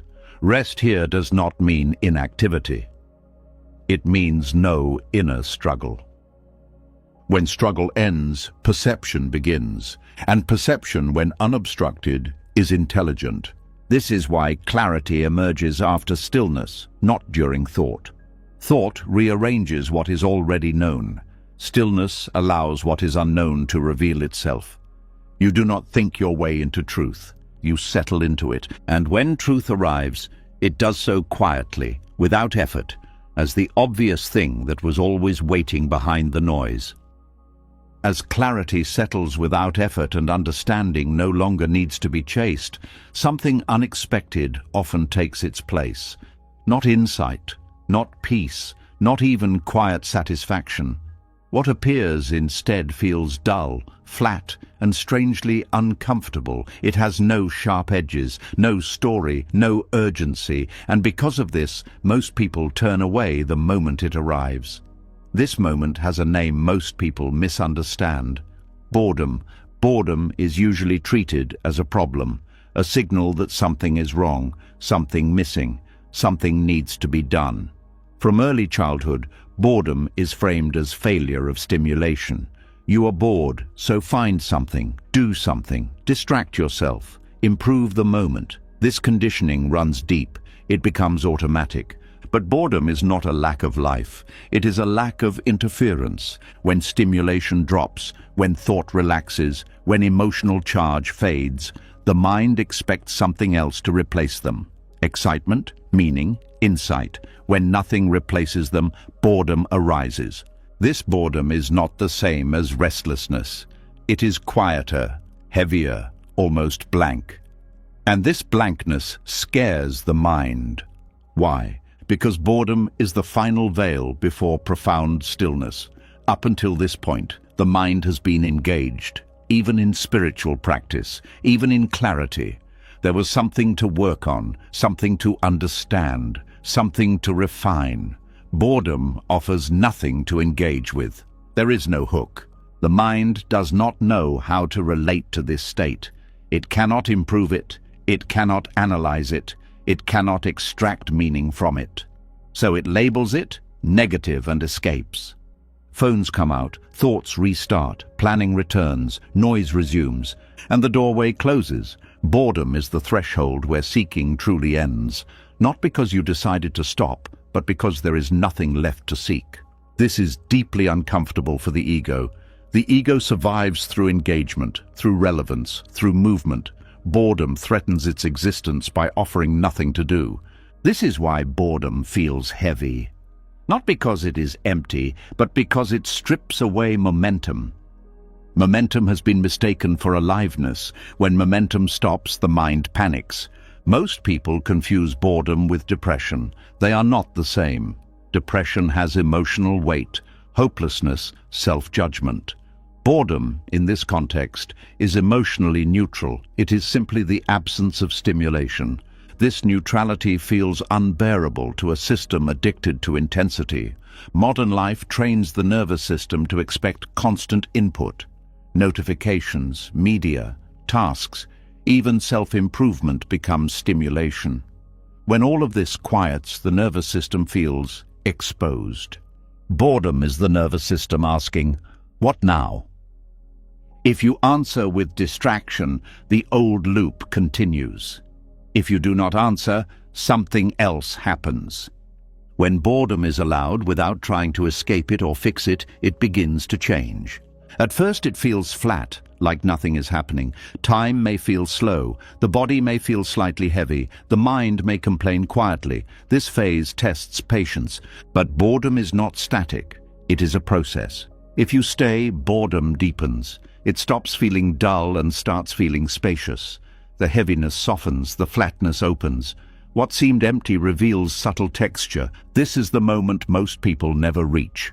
Because boredom demands nothing. It exposes everything. It exposes the addiction to stimulation, the fear of simplicity, the discomfort with being without narrative, the habit of escaping quiet. It also exposes a deeper truth, that the mind does not actually need constant engagement to function, that awareness does not collapse without content, that presence does not require excitement. This realization does not arrive as insight. It arrives as settling. The boredom becomes stillness, not the stillness of effort, not the stillness of control, but the stillness of no longer needing to do anything with the moment. This stillness feels ordinary, almost disappointingly so. There is no bliss, no fireworks, no revelation, and yet there is deep peace. This peace is not interesting, and that is why it is real. The mind is drawn to what is interesting because interest keeps identity alive. Profound stillness does not feed identity, it dissolves it quietly. Boredom is the last defense of the mind against this dissolution. The mind says, "This is pointless, this is a waste of time, nothing is happening." These thoughts are not wrong. They are the ego's final protest. If you believe them, movement resumes. If you see them and do not obey, they fade. What remains is presence without agenda. In this presence, time feels different. Not exciting, not slow, simply irrelevant. You are not waiting for something to happen. You are not hoping for change. You are not resisting what is here. You are simply here. This simplicity is unbearable to a culture built on stimulation. It is misunderstood, undervalued, and rarely supported. Yet it is here that the deepest stillness lives. Boredom strips life of narrative. Without narrative, experience becomes direct. Sensation without story, sound without interpretation, breath without meaning. This directness is intimate. It is not numbing. It is alive in a quiet way. The irony is that boredom is avoided because it feels lifeless, but when fully entered, it reveals life without noise. This life does not demand attention. It does not perform. It does not entertain. It simply exists. Another reason boredom is misunderstood is because it does not feel productive. There is nothing to show for it, no insight to report, no experience to share. This makes it invisible in spiritual culture. But boredom is the soil where stillness roots itself. Without boredom, stillness remains shallow. It remains something you do. With boredom, stillness becomes something you are. Boredom also exposes impatience, the desire for progress, the habit of improvement. All of these surface when nothing is happening. Seeing these impulses without acting on them weakens them. This is not discipline, it is honesty. As boredom is allowed, the system relaxes even further. Muscles soften, breathing deepens, awareness spreads. There is no center pulling attention. This is profound stillness. Profound stillness is not exciting. It does not feel special. It does not announce itself. It feels like nothing. And then, slowly, it feels like everything. Not because sensation increases, but because nothing is excluded. The entire field of experience is included without preference. This inclusion brings a sense of completeness that stimulation never provides. Stimulation always points to more content, more experience, more understanding. Boredom points to enough. This is why most people never pass boredom. Enough feels threatening in a world built on lack. If this is enough, what happens to striving, to identity, to ambition? These questions are not answered. They dissolve. Life continues. Action still happens. Creativity still flows. But it is no longer driven by avoidance of boredom. Boredom becomes neutral, then invisible. It is no longer a problem to solve. It is simply a phase that passed when it was no longer resisted. Once boredom is crossed, stillness deepens in a way that cannot be undone. You realize there is nothing on the other side, no reward, no higher state, and that is the reward. The mind stops seeking because it finally understands there is nowhere else to go. This understanding is not intellectual, it is embodied. From here, stillness is not something you practice, it is the background of experience. You can be busy and still deeply still. You can be active and profoundly settled, because boredom taught you the final lesson, that life does not need to entertain you to be meaningful. Meaning arises from presence, not stimulation. Boredom is the gate most people turn away from because it looks empty, but those who stay discover it was never empty. It was quiet, and in that quiet, everything finally rests. When boredom dissolves and the mind no longer needs stimulation to feel alive, something steady begins to reveal itself, not as an experience that comes and goes, but as a background presence that does not move with circumstances.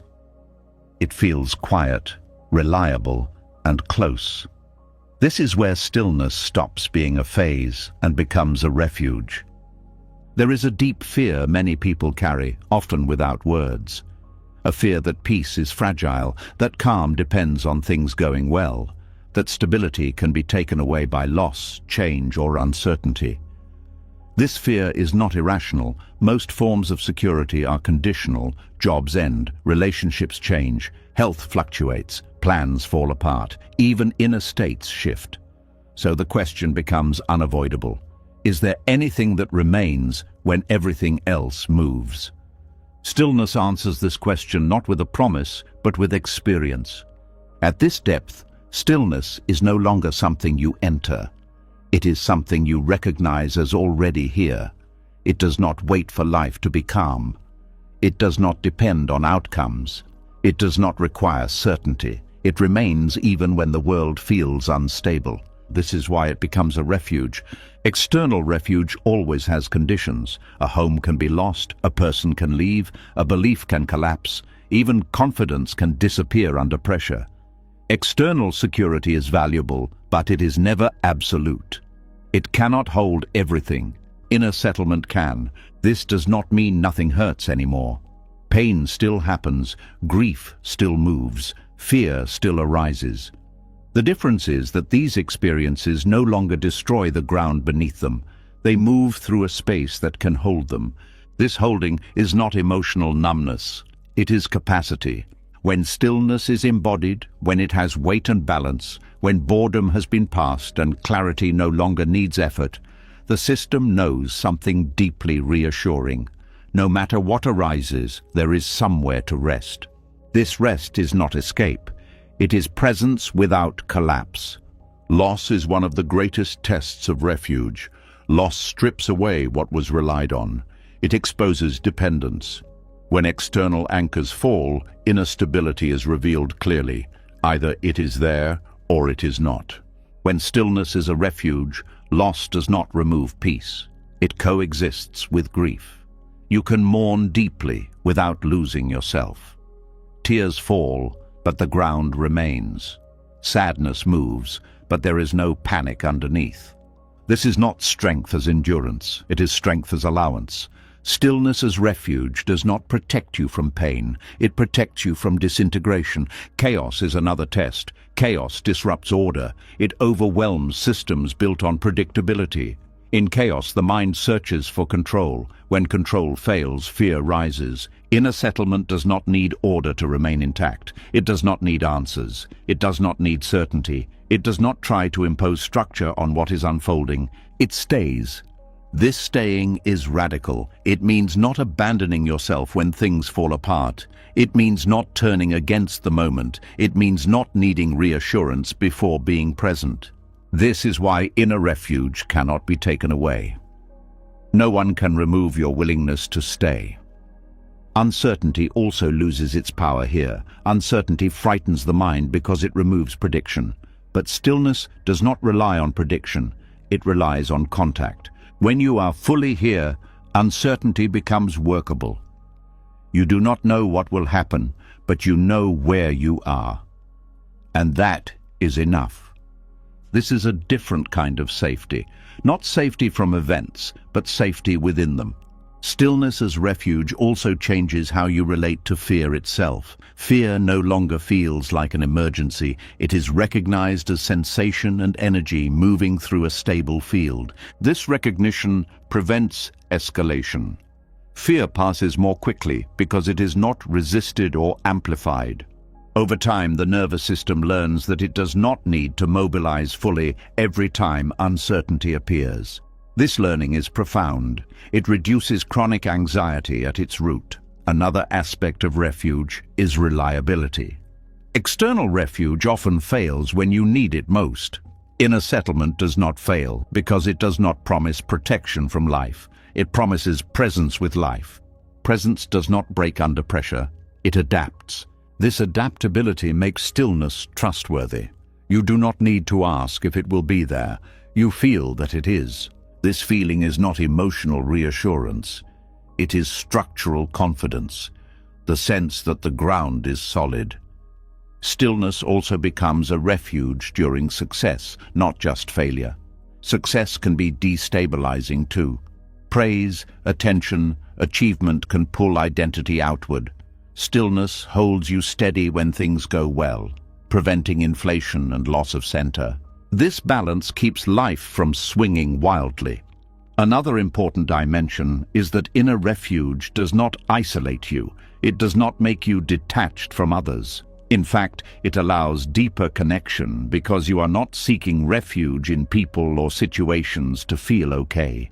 You meet others freely rather than needily. This freedom improves relationships.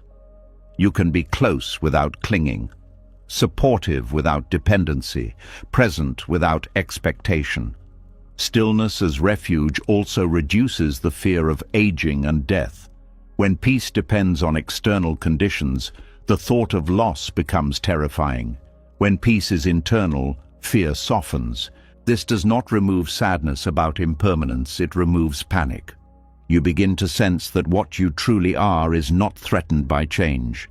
Experiences come and go, awareness remains. This recognition is not philosophical, it is felt. Refuge also changes how you respond to crisis. Instead of collapsing or dissociating, you remain available. You can act when needed because you are not overwhelmed by internal chaos. This does not mean you always know what to do. It means you can stay present while not knowing. This is real courage. Stillness as refuge does not mean withdrawing from life. It means being rooted enough to engage fully. When things are stable, you enjoy them. When things are unstable, you endure them. In both cases, the ground is the same. This sameness brings peace that is not dependent on circumstances. Another subtle shift is that you stop seeking refuge in thought. Thought often tries to reassure. It explains, it plans, it predicts. Stillness replaces this with direct presence. Presence does not reassure with words. It reassures by being. This being is felt as calm strength. Stillness as refuge also means you no longer need to numb yourself during difficulty. You can feel pain without escaping it. This prevents secondary suffering. Secondary suffering is the struggle against pain. Stillness ends this struggle. When you no longer fight pain, pain changes. It becomes workable. It becomes human. This is not resignation. It is intimacy with life. Inner refuge also brings humility. You stop believing you can control everything.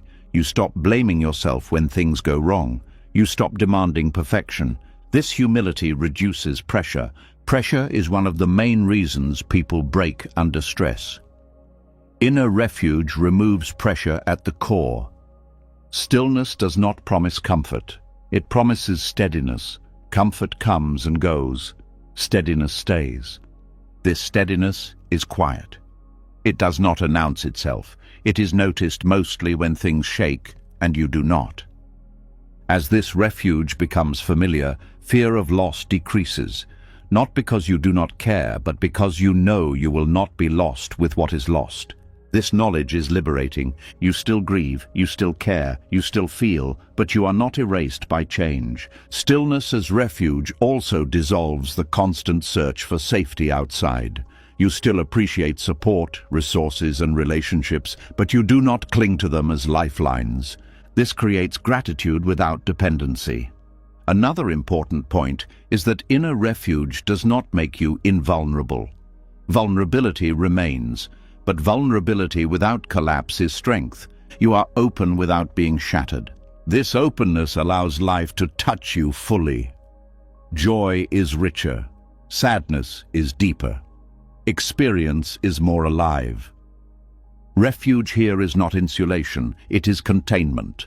Containment allows intensity without destruction. Over time, this refuge becomes so natural that you forget what it was like to not have it. Not in a dramatic way, in a quiet, ordinary way. You simply live from it. Challenges arise, and you meet them. Loss happens, and you grieve. Chaos appears, and you respond. Uncertainty remains, and you stay. Nothing special, nothing heroic, just presence that does not leave. This is why stillness is the only refuge that cannot be taken away. It does not belong to circumstances, it belongs to being. You cannot lose what you are standing in. Stillness is not protection from life, it is the place you stand while life moves. And once this is known, the deepest fear dissolves, the fear of having nowhere to go, because you realize you were never meant to go anywhere else. You are already home. When stillness becomes a refuge that does not collapse under pressure, another quiet change unfolds. You begin to notice that situations which once triggered immediate reactions no longer grip you in the same way, not because you are holding yourself back, not because you have learned better control, but because something deeper has shifted. The reaction does not fully form. It dissolves before it takes shape. This moment often feels surprising. You expect anger, but it does not arrive. You expect fear, but it passes through lightly. You expect defensiveness, but there is only clarity. This is not numbness. It is the end of emotional reactivity at its root. Most approaches to emotions focus on management. Breathe through it. Reframe the thought. Calm yourself down. Count to 10. These methods can be useful, but they treat the surface. They deal with the wave after it has already formed. Stillness works earlier. It changes the conditions that create the wave in the first place. Emotional reactivity is not caused by emotions. It is caused by identification. An emotion becomes reactive when it is interpreted as a threat, a command, or a definition of self. Anger turns into attack when it feels personal. Fear turns into panic when it feels dangerous. Sadness turns into collapse when it feels permanent. These reactions do not come from the emotion itself. They come from the story attached to it. Stillness dissolves this attachment. When awareness is settled, emotions are experienced as movements, not messages. Sensations arise, energy shifts, feelings pass. There is no rush to interpret, no need to act, no assumption that something must be done immediately. This space between sensation and story is where reactivity ends. Suppression tries to block emotion. Stillness allows emotion to complete itself. Suppression says no. Stillness says stay. This difference is crucial. Suppressed emotions do not disappear. They go underground. They return later as tension, resentment, anxiety, or illness. Stillness does not bury emotion. It neutralizes it by letting it move freely.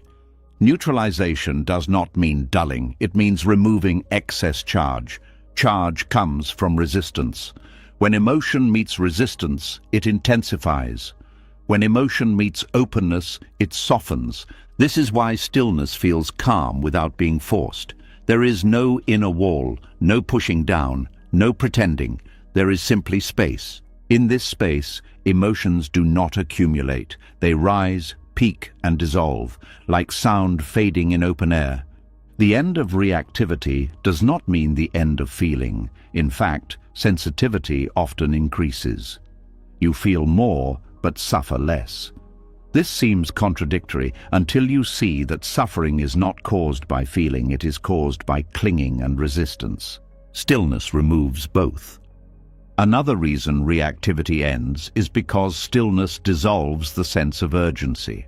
Reactivity feeds on urgency, the feeling that something must be handled now. The body mobilizes, the mind narrows, options disappear. In stillness, urgency fades. There is time. Even when action is required, it is clear rather than frantic.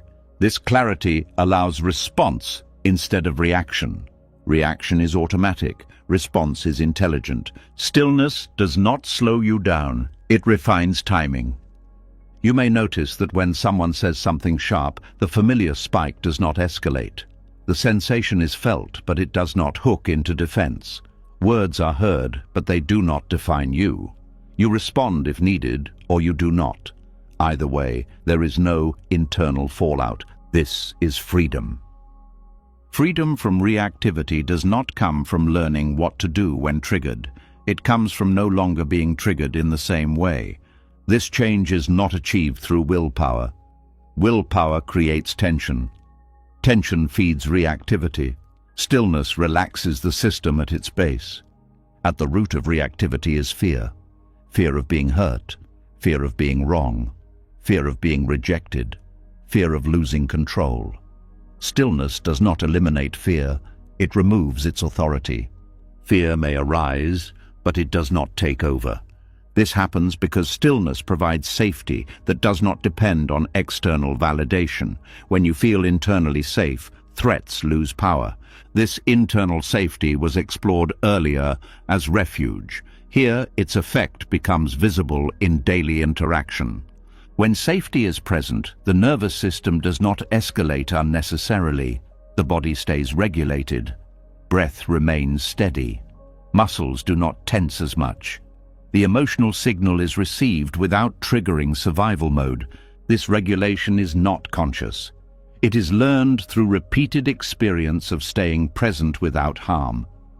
Over time, the body learns that it does not need to overreact to protect you. It trusts stillness. This trust rewires reaction patterns.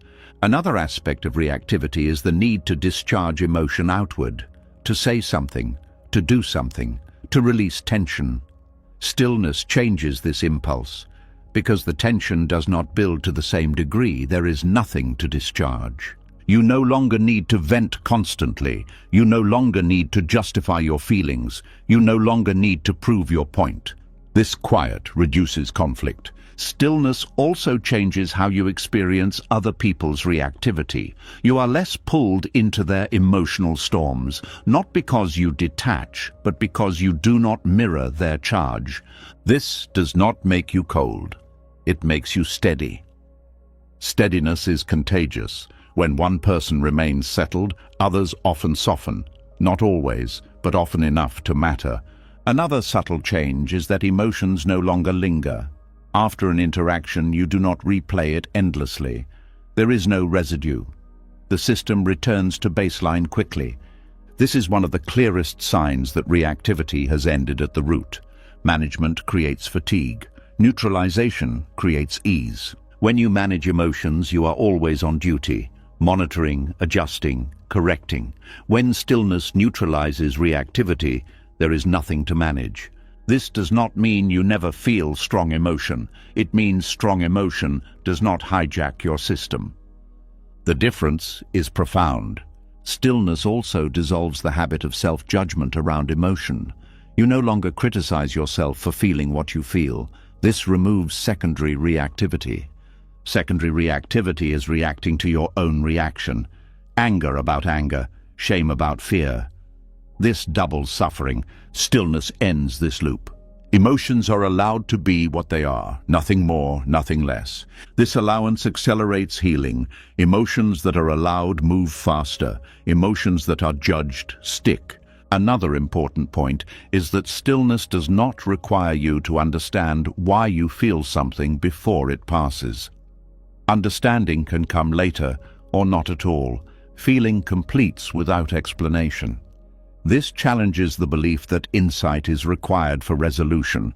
Sometimes resolution comes first.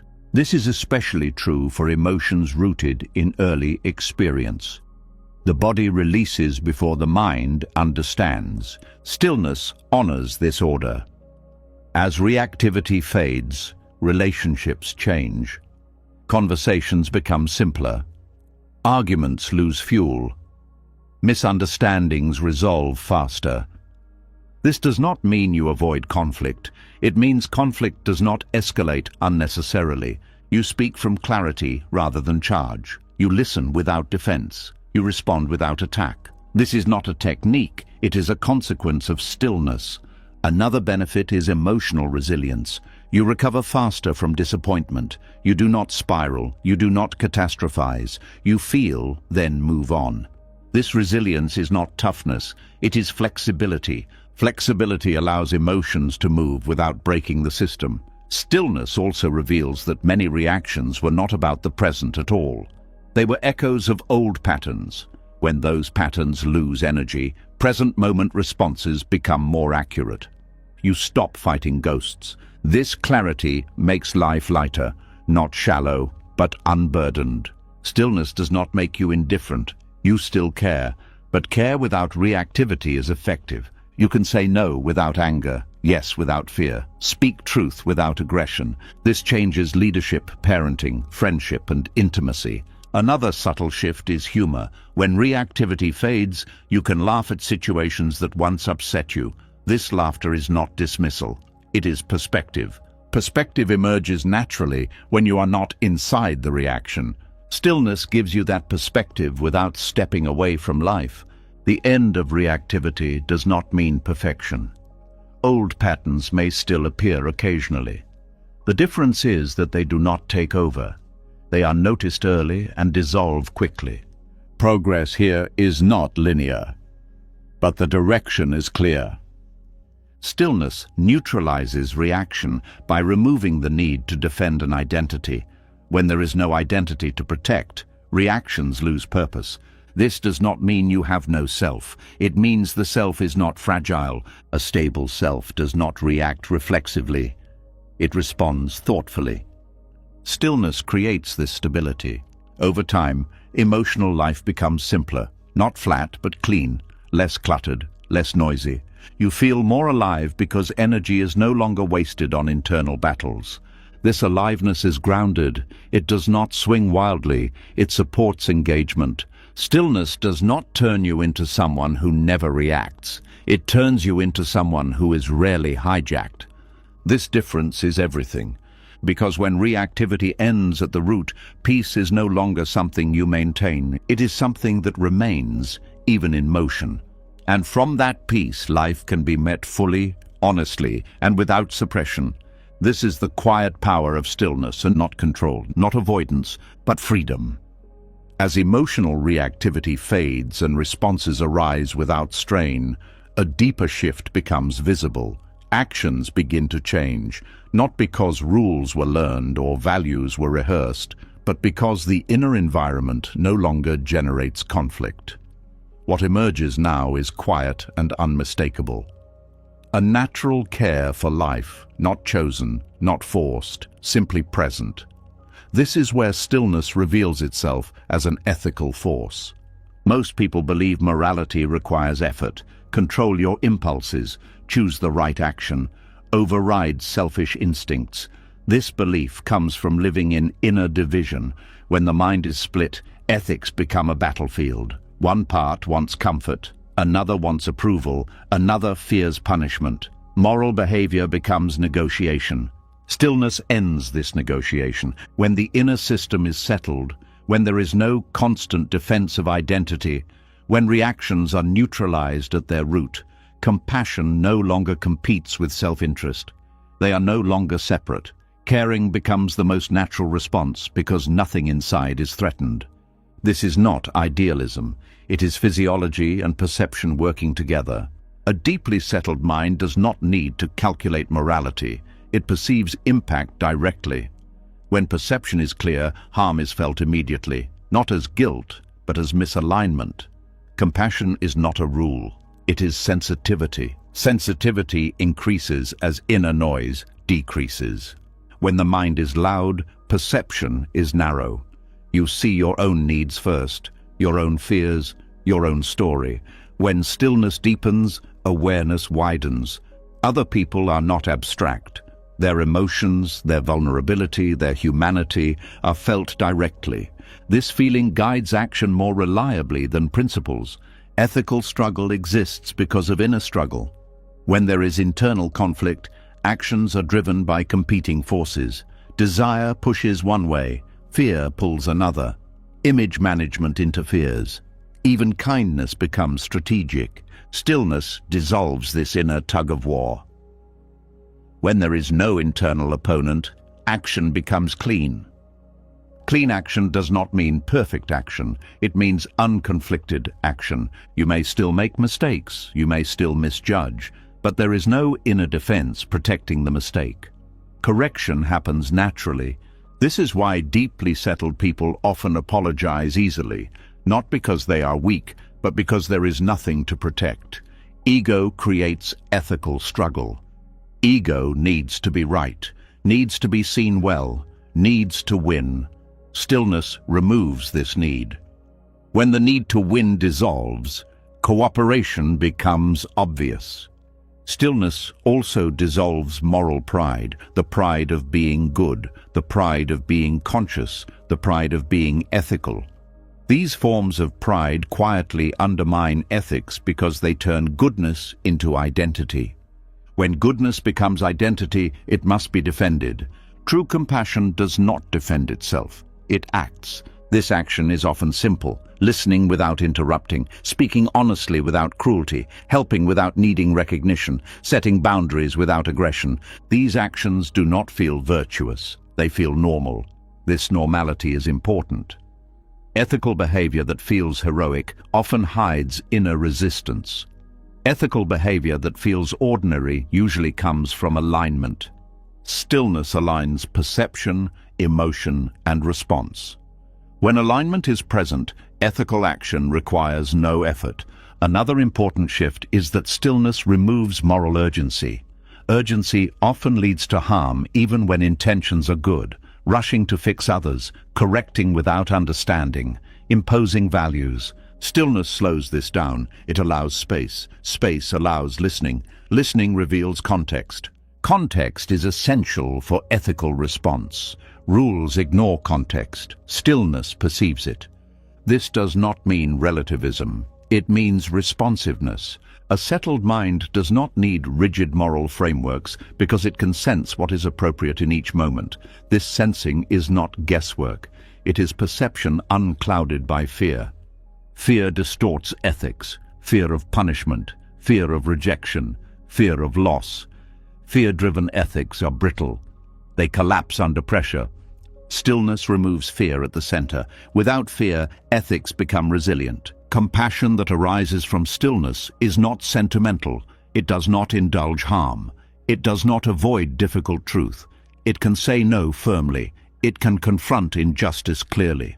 Because there is no inner aggression, confrontation is not violent. Stillness gives strength to ethics, not softness. This strength comes from grounding. When you are not shaken internally, you can stand up externally.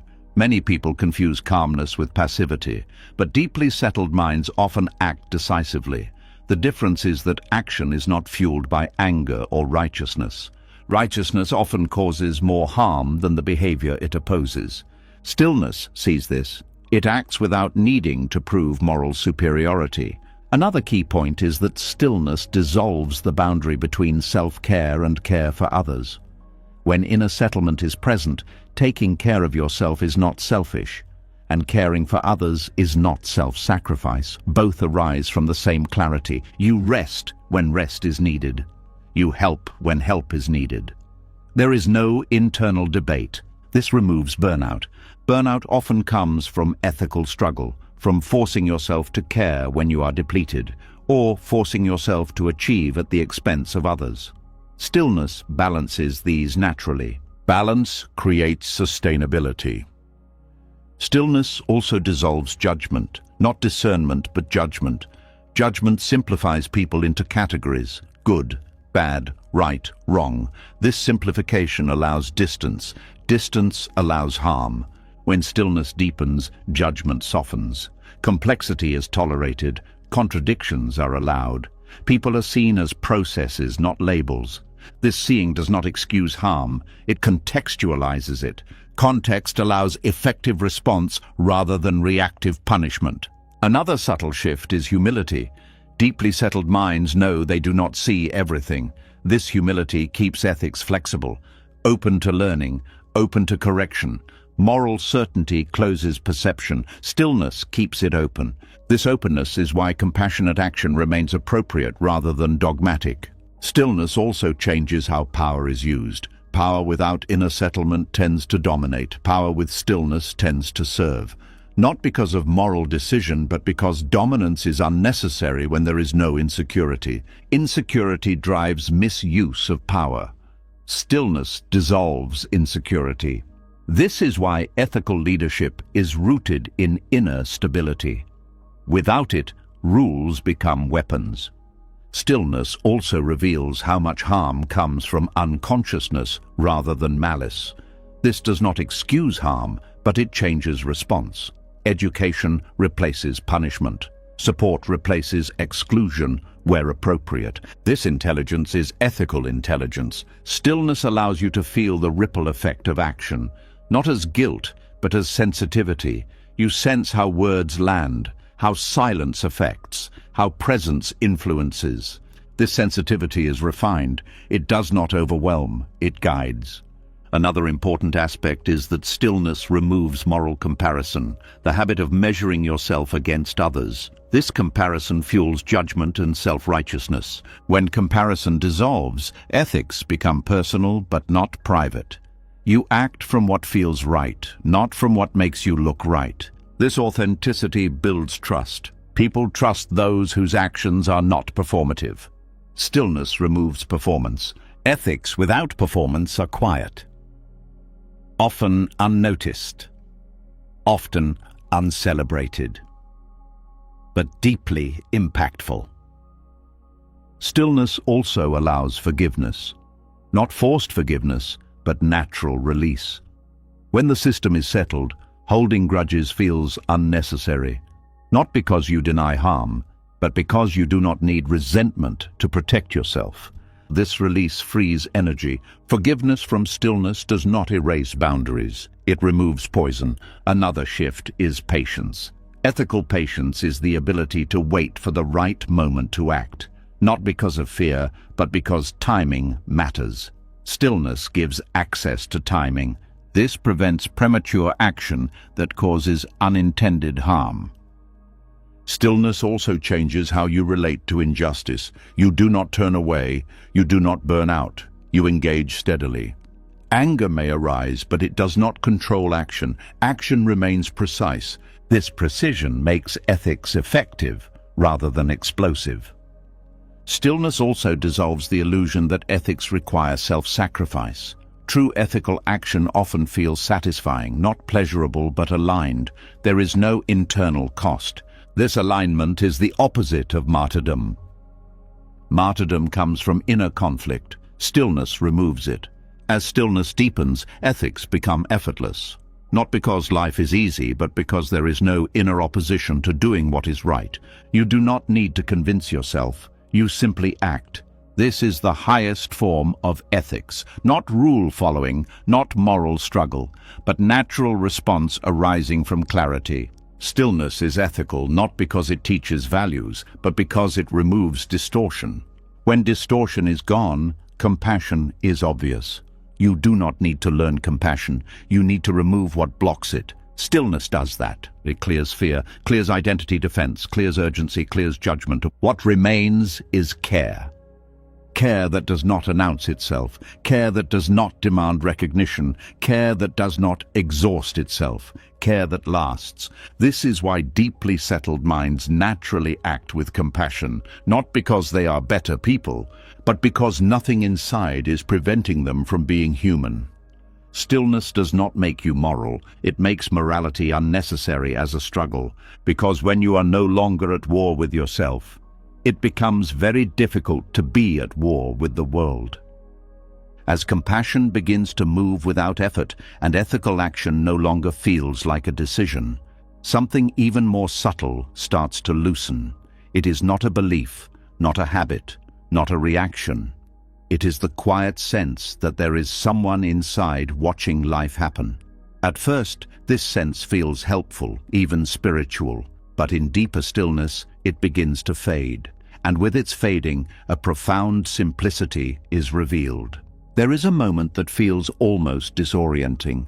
Experience is happening, but there is no clear center observing it. Sounds are heard, sensations are felt, thoughts arise and pass. Yet there is no solid me standing apart, monitoring the flow. Nothing dramatic occurs, no collapse, no void, just a gentle absence where something used to be. This is the quiet death of the observer. For a long time, awareness feels like something you do. You observe your thoughts, you watch your breath, you witness emotions. This can feel freeing at first because it creates distance from suffering. Instead of being lost in experience, you stand back from it. You become the watcher. This stage is useful. It reduces identification. It creates space. But it is not the end. The observer is still a position. It is still a subtle identity. Someone is still standing apart, even if that someone feels spacious, calm, or wise. True stillness dissolves this position without violence. The observer does not disappear because you attack it or deny it. It disappears because it becomes unnecessary.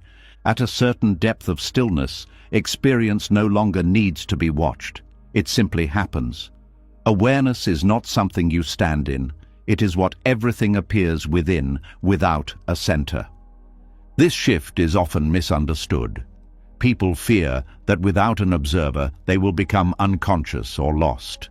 But the opposite happens. Experience becomes more vivid, more intimate, more alive. The observer creates distance. Its absence creates contact. When there is an observer, there is subtle tension. Someone is doing the watching, monitoring, maintaining awareness. Even if this effort is light, it is still effort. True stillness removes this effort. Awareness becomes effortless, not because you mastered it, but because no one is trying to be aware anymore. This does not feel like losing awareness. It feels like awareness losing ownership. There is no longer a watcher and the watched. There is just happening. This is not dissociation. Dissociation disconnects. This connects. You feel sensations more clearly. Sounds feel closer. The body feels more present. Thoughts arise without commentary. Life is no longer filtered through a sense of separation. The observer is born from fear and control. Early in life, awareness learns to step back to stay safe, to watch rather than feel, to observe rather than participate fully. This strategy protects, but it also divides. Stillness heals this division. When the system feels safe enough, it no longer needs to watch itself constantly. It can relax into experience. This relaxation dissolves the observer. The death of the observer is quiet because nothing is lost. Only an extra layer falls away. At first, this can feel unsettling. Without the observer, there is no reference point, no place to stand, no position to maintain. The mind may ask, "Who am I now?" This question fades when it is seen that the question itself belonged to the observer. Without the observer, identity becomes fluid, not absent but unfixed. You still function, you still speak, you still act, but there is no sense of someone behind the scenes directing the show. Life feels self-moving. This can feel deeply relieving. The burden of watching yourself constantly lifts. The effort of being aware ends. Awareness does not end. The effort does. Another way to understand this is that awareness stops being reflexive. It no longer turns back on itself to check if it is present. It simply is. This is why true stillness feels simple rather than profound. Profound experiences often involve an observer having an experience. Stillness without an observer feels ordinary, even obvious. Nothing special is happening, and that is what makes it free. The observer thrives on specialness, on insight, on states, on experiences. When nothing is special, the observer has no role. This does not mean meaning disappears. Meaning becomes implicit rather than constructed. You no longer need to interpret experience to feel its value. The quiet death of the observer also ends a subtle form of control. The observer often believes it must stay alert to prevent suffering. It watches thoughts to stop them. It watches emotions to manage them. It watches behavior to correct it. This vigilance creates strain. When the observer dissolves, vigilance relaxes. Not because danger is ignored, but because danger is not assumed. This reduces anxiety at a deep level. You stop scanning yourself for mistakes, stop monitoring your inner state, stop checking if you are present enough, calm enough, aware enough. These checks were the observer's job. Without them, there is peace. This peace is not dull, it is alive. Another subtle shift is that experience feels more unified. There is no separation between inner and outer. Sound is not out there. Sensation is not in here. Everything happens in one field. This field has no center. This is difficult for the mind to grasp because the mind is built around centers: self, other, here, there, past, future. The collapse of the observer softens all of these divisions. Life feels less compartmentalized. This also changes how you relate to thought. Thoughts still arise, but there is no one evaluating them from outside. They are part of the same field as sound and sensation. This reduces their authority. Thoughts no longer comment on experience from a higher place. They are just movements within experience. This makes them lighter. The observer often believes it is awareness itself, but awareness does not need an observer.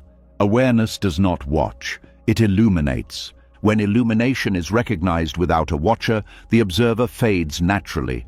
This recognition does not come as a thought, it comes as absence of effort. You realize you are not doing awareness. Awareness is happening. This realization cannot be claimed. The moment you say, "I am no longer the observer returns. This is why the death is quiet. It cannot be announced. It is noticed only by its absence. Another sign is spontaneity. Without an observer planning responses, action flows more naturally. You speak without rehearsing, move without checking, respond without delay. This does not mean impulsivity. It means alignment. Alignment happens when there is no gap between perception and action. The observer creates gap. Stillness removes it. This gapless experience feels intimate. You are not watching life, you are living it. Many people fear this intimacy. It feels vulnerable. There is no distance to hide behind. But this vulnerability is not dangerous. It is alive. The observer was a shield. Stillness removes the shield when it is no longer needed. Without the observer, emotional life becomes even cleaner. Emotions arise and pass without commentary. There is no one saying, "I am angry," or "I should not feel this." There is just anger moving, then resolving. This reduces suffering further. Another important shift is that there is no longer an internal authority watching behavior. Ethics, as discussed earlier, arise naturally because there is no observer enforcing rules. Action arises from contact, not supervision. This makes behavior more authentic. The observer also fuels self-consciousness. The sense of being watched from within mirrors the fear of being watched from without. When the internal watcher dissolves, social anxiety often decreases. You stop performing for yourself. This is freedom. Stillness without an observer does not feel mystical. It feels normal, almost too normal, which is why it is often overlooked. People search for experiences that confirm awakening, but the deepest shift leaves no one to be confirmed. This is why it cannot be used to build identity. Identity requires a witness. When the witness fades, identity softens. You still have a name, a history, a personality, but they are tools, not definitions. This flexibility is deeply restful. The quiet death of the observer also ends in a commentary about progress. There is no one tracking where you are on a path, no one evaluating depth, no one measuring stillness. This ends comparison completely. Without comparison, there is peace.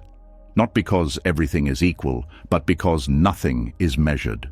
The observer loves measurement. It needs reference points. Without them, it dissolves. Stillness offers no reference. This can feel like nothingness to the mind, but it is fullness without edges. Life continues in this fullness. You still plan, still remember, still imagine. But these activities happen without a watcher supervising them. This makes them lighter and more functional. You no longer feel split between doing and being. Doing happens within being. This unity is what many teachings point to, but rarely describe clearly. The observer is not an enemy, it was a stage, a useful one, but like any structure, it eventually becomes unnecessary. True stillness is not observed, it is lived. And when it is lived, there is no one left to say that something special has happened. Only life unfolding without distance. This is not an ending, it is a simplification. The quiet death of the observer does not remove awareness. It removes the idea that awareness belongs to someone. What remains is experience without ownership. And in that absence of ownership, there is a deep, ordinary freedom. Nothing to watch, nothing to manage, nothing to be. Just this. As the sense of an observer fades and experience no longer feels divided, a strange phase often appears. It is quiet, almost too quiet. Nothing seems to be happening. No insight arrives. No emotion dominates. No story unfolds. And the mind, used to measuring experience by content, concludes something is missing. This is the point where many people stop, turn back, or assume they have reached a dead end. What they are touching, without realizing it, is the threshold where stillness feels like nothing. At first, this nothingness feels unsettling. The usual markers of meaning are gone. There is no excitement, no struggle, no clarity to celebrate. Awareness feels bare, empty, flat. The mind searches for something to grasp and finds nothing solid. And because the mind equates meaning with form, it labels this state as absence. But this absence is not a lack. It is a removal. Stillness feels like nothing because everything unnecessary has fallen away. What disappears first are the obvious things: noise, reactivity, inner conflict. Then more subtle things dissolve: the observer, the need to interpret, the habit of comparison.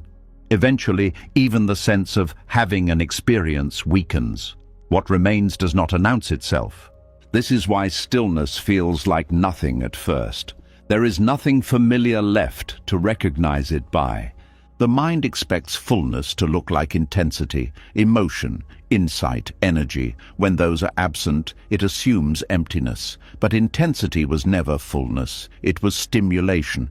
Fullness is different. Fullness has no edges. When stillness deepens, perception stops dividing reality into foreground and background. Nothing stands out as more important than anything else. Sound, sensation, space, silence, all coexist without hierarchy.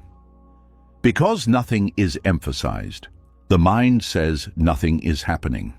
In truth, everything is happening. This phase exposes a deep misunderstanding. That meaning must be dramatic. That truth must feel profound. That awakening must be noticeable. Stillness dismantles these assumptions. Nothingness is not the opposite of fullness. It is the doorway to it. Language struggles here. Words are built to describe things. Stillness is not a thing. It is the condition in which things appear. When the mind tries to describe it, it fails. And this failure feels like emptiness. But the emptiness is conceptual, not lived. If you stay without trying to fill this nothingness, something subtle shifts. The nothingness stops feeling empty, not because something new appears, but because perception changes. Instead of looking for content, awareness begins to sense presence itself. Presence does not feel like an object. It feels like openness, like capacity, like space that is quietly alive. This aliveness is not energetic, it is not emotional, it is not exciting, it is steady. This is where stillness begins to feel like everything. Not everything as in many things, but everything as in all-inclusive.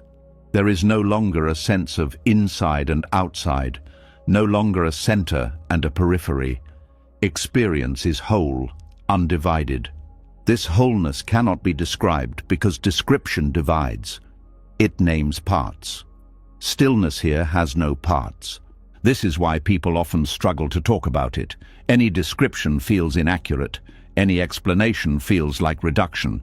The mind wants to know what this fullness is made of, but it is not made of anything. It is not built, it is revealed. When stillness feels like everything, it does not overwhelm, it does not flood awareness, it does not demand attention. It simply is, quietly sufficient.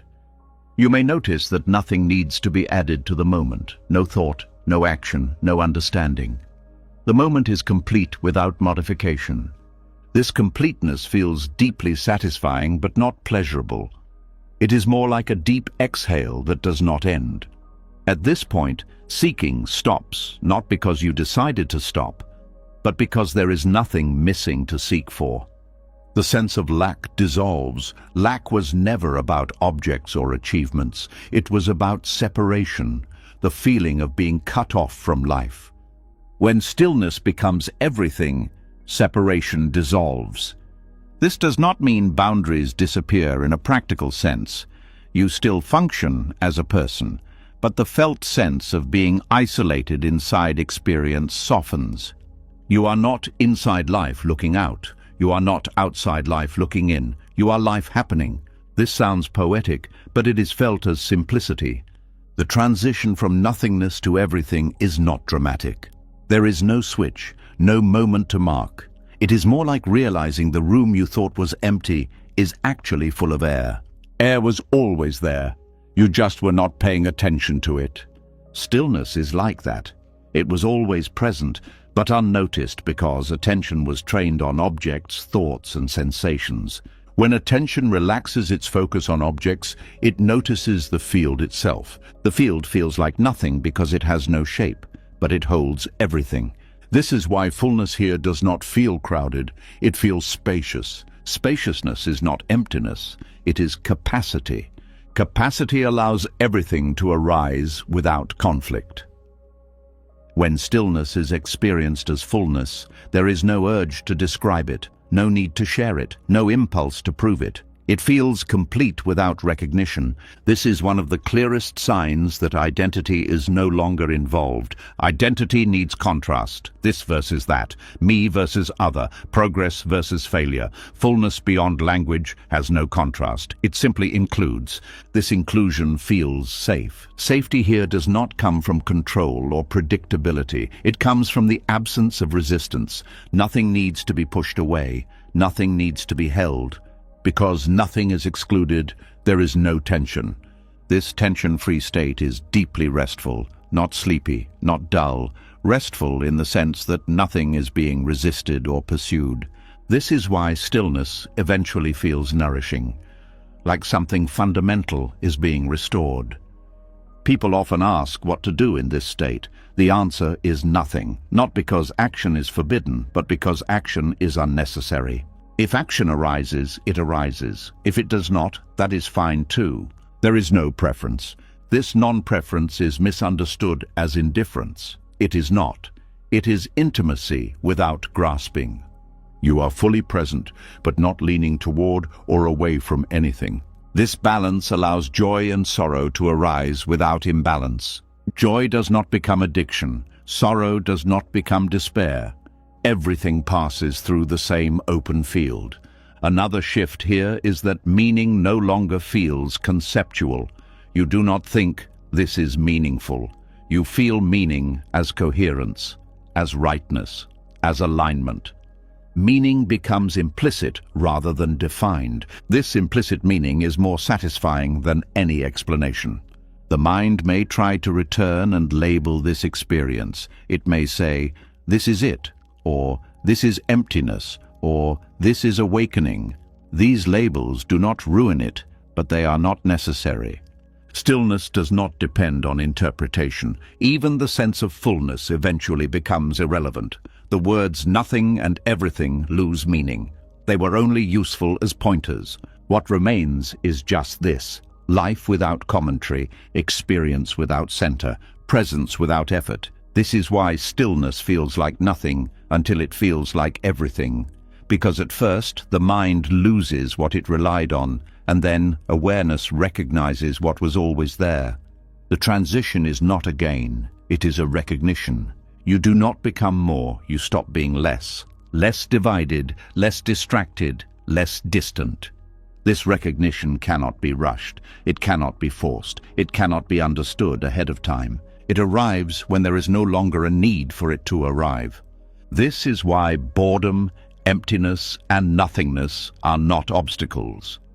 They are signs that the surface has quieted enough for depth to reveal itself. Most people turn away at the nothingness because it feels pointless. They do not know that pointlessness is the final release from seeking. Once you pass through it, stillness is no longer an experience you have. It is the ground everything happens on. You do not feel full because something was added. You feel full because nothing is missing. And in that fullness there is no need to name it. Life continues, quietly, completely, as stillness is no longer experienced as empty or full, but simply as the ground of being. Something gentle and unexpected begins to surface. It does not arrive with insight or declaration. It feels familiar, almost forgotten. A softness returns, a quiet curiosity, a way of meeting life without armor. This is not regression. It is innocence returning, but in a new form. Innocence is often misunderstood. It is confused with ignorance, with lack of experience, with vulnerability that cannot protect itself. But true innocence is not about not knowing. It is about not being closed, not being defended, not being hardened by what has been known. Stillness restores this kind of innocence naturally. As layers of tension dissolve, as the observer fades, as nothingness opens into fullness, the system no longer needs to protect itself constantly. Protection is what closes innocence. Defense creates distance. Stillness removes the need for both. What returns is openness without gullibility. A child meets the world without expectation. Sounds are fresh. Touch is direct. Curiosity is spontaneous. This does not come from lack of intelligence. It comes from lack of filters. Over time, filters accumulate. Judgment, fear, habit, identity. These filters dull perception and harden response. Stillness dissolves filters not by removing knowledge, but by removing fear. Fear is what distorts innocence. Fear makes openness dangerous. Fear teaches vigilance. Fear teaches suspicion. When fear quiets, openness becomes safe again. This is why innocence returns only after deep settlement. Without settlement, openness would be overwhelming. With settlement, openness is grounded. You may notice simple things becoming vivid again. Light through a window, the sound of footsteps, the feeling of water on your hands. These experiences are not extraordinary. They are ordinary without commentary. This ordinariness is key. Innocence is not dramatic. It does not announce itself. It does not seek meaning. It is content to experience. But unlike childhood innocence, this openness is not naive. It does not trust blindly. It does not forget harm. It does not ignore complexity. It simply does not carry defensive posture into every moment. This is innocence with wisdom. Stillness allows you to meet each moment freshly without losing discernment.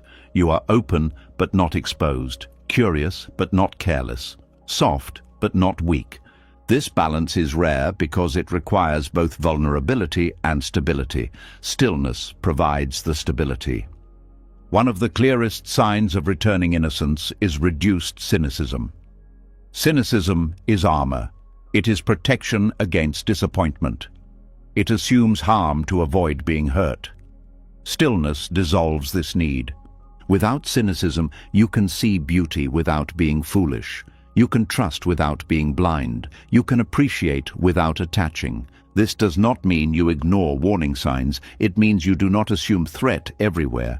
Another sign is playfulness, not childish behavior, but lightness of engagement.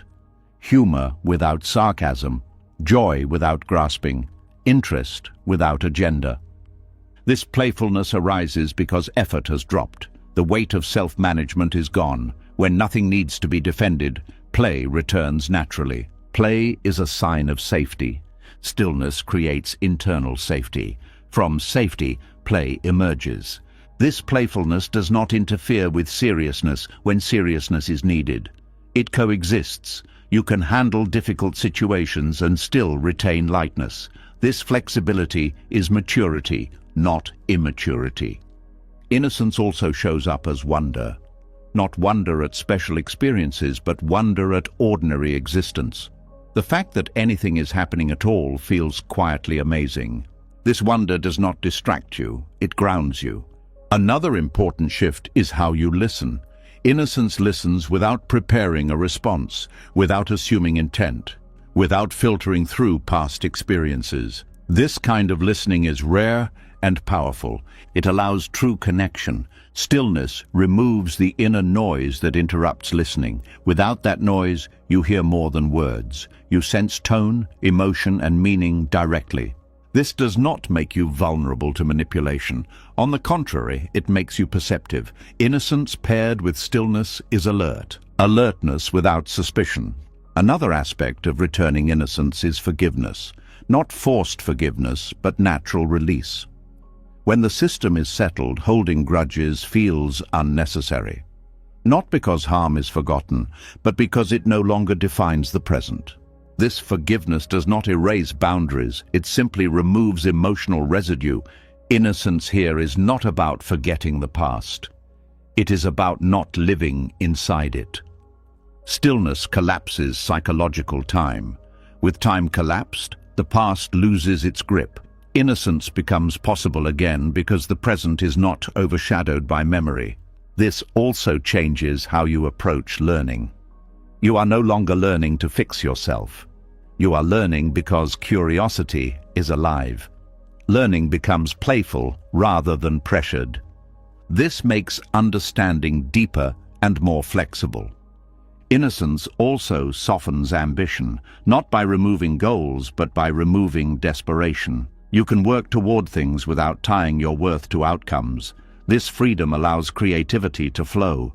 Creativity thrives in innocence. When there is no fear of failure, experimentation feels safe. Mistakes are not threats. They are information. Stillness provides the inner support that makes this possible. Another sign of innocence is tenderness toward yourself, toward others, toward life. Tenderness is not sentimentality. It is sensitivity without fear. This tenderness allows you to feel pain without closing. You can be touched by suffering without becoming overwhelmed. This is compassion grounded in stability. Without innocence, compassion becomes heavy. With innocence, compassion is light and sustainable. Stillness also restores trust in experience, not blind trust in people or systems, but trust that you can meet whatever arises. This trust reduces the need for control. Control kills innocence. Trust restores it. As trust grows, you stop bracing for disappointment. You allow life to surprise you. This does not guarantee pleasant surprises. It guarantees openness to what is. This openness feels alive. Another important shift is reduced self-consciousness. Without the observer, without constant self-monitoring, you stop performing. You stop editing yourself. You stop watching yourself from the outside. This freedom feels innocent because there is no image to maintain. You speak more simply, move more naturally, express without calculation. This does not mean you are careless with others. It means you are honest. Honesty without agenda is innocence. Stillness also restores a sense of ease with not knowing. Children are comfortable not knowing. Adults often are not. Stillness dissolves the fear of uncertainty. Without fear, curiosity returns. Curiosity without anxiety is innocence. This curiosity is not about gathering information. It is about engagement, about interest in what is happening now. Another subtle change is gratitude, not gratitude as practice, but gratitude as orientation. When innocence returns, appreciation becomes natural. You notice what is already here. This appreciation is quiet. It does not need to be expressed, it is felt. Stillness removes the noise that obscures appreciation. Innocence also changes how you experience success and failure. Success does not inflate. Failure does not crush. Both are experiences, not identities. This resilience allows openness to remain intact through ups and downs. This is innocence without fragility. Stillness does not make you childlike in behavior. It makes you childlike in perception. Perception without bias, without accumulation, without defensive layering. This perception is fresh. Each moment is met as itself. This freshness is not naive because it includes memory and wisdom. But memory does not dominate. Wisdom does not harden. The return of innocence is not going backward. It is going deeper. Deeper than conditioning, deeper than identity, deeper than fear. Stillness peels away what was learned to survive, leaving what was always natural underneath. This naturalness feels simple, unremarkable, and deeply satisfying. You may notice that you smile more easily, not forced smiles, subtle ones, a gentle friendliness toward life. This friendliness is not dependent on circumstances, it is a baseline. Stillness restores this baseline by removing what obscured it. Another aspect is trust in your own responses. Without overthinking, without second-guessing, you respond intuitively. This intuition is grounded, not impulsive. Grounded intuition is innocence guided by wisdom. Stillness also dissolves the fear of being hurt by openness. You realize that openness does not make you powerless. It makes you responsive. You can open and close appropriately. Innocence does not mean staying open all the time. It means opening without fear when opening is right. This discernment comes from stillness. As innocence returns, life feels less heavy. Not because problems disappear, but because you are not carrying them before they arrive. You deal with what is here, then let it go. This is how children live naturally. This is how innocence functions. Stillness restores this capacity without removing maturity. Maturity with innocence is wisdom without bitterness. This combination is rare and precious. It allows you to live fully without becoming hardened by experience. It allows you to engage deeply without losing yourself. Stillness does not strip you of what you have learned. It strips you of what closed you. What returns is not ignorance. It is openness that survived knowledge. This is the return of innocence, not as weakness, not as nostalgia, but as the natural expression of a mind and body at rest. And when innocence returns in this way, life no longer feels like something to manage. It feels like something to meet, moment by moment, without armor, without fear, simply here. Stillness is not silence you force, or calm you perform. It is not escape, and it is not absence. It is what remains when the fight ends, when attention matures, when the body remembers safety, when time loosens its grip, when the observer fades, when nothing needs to be improved, fixed, or chased. You've seen that stillness is weight, not float. Intelligence, not passivity. Refuge, not withdrawal.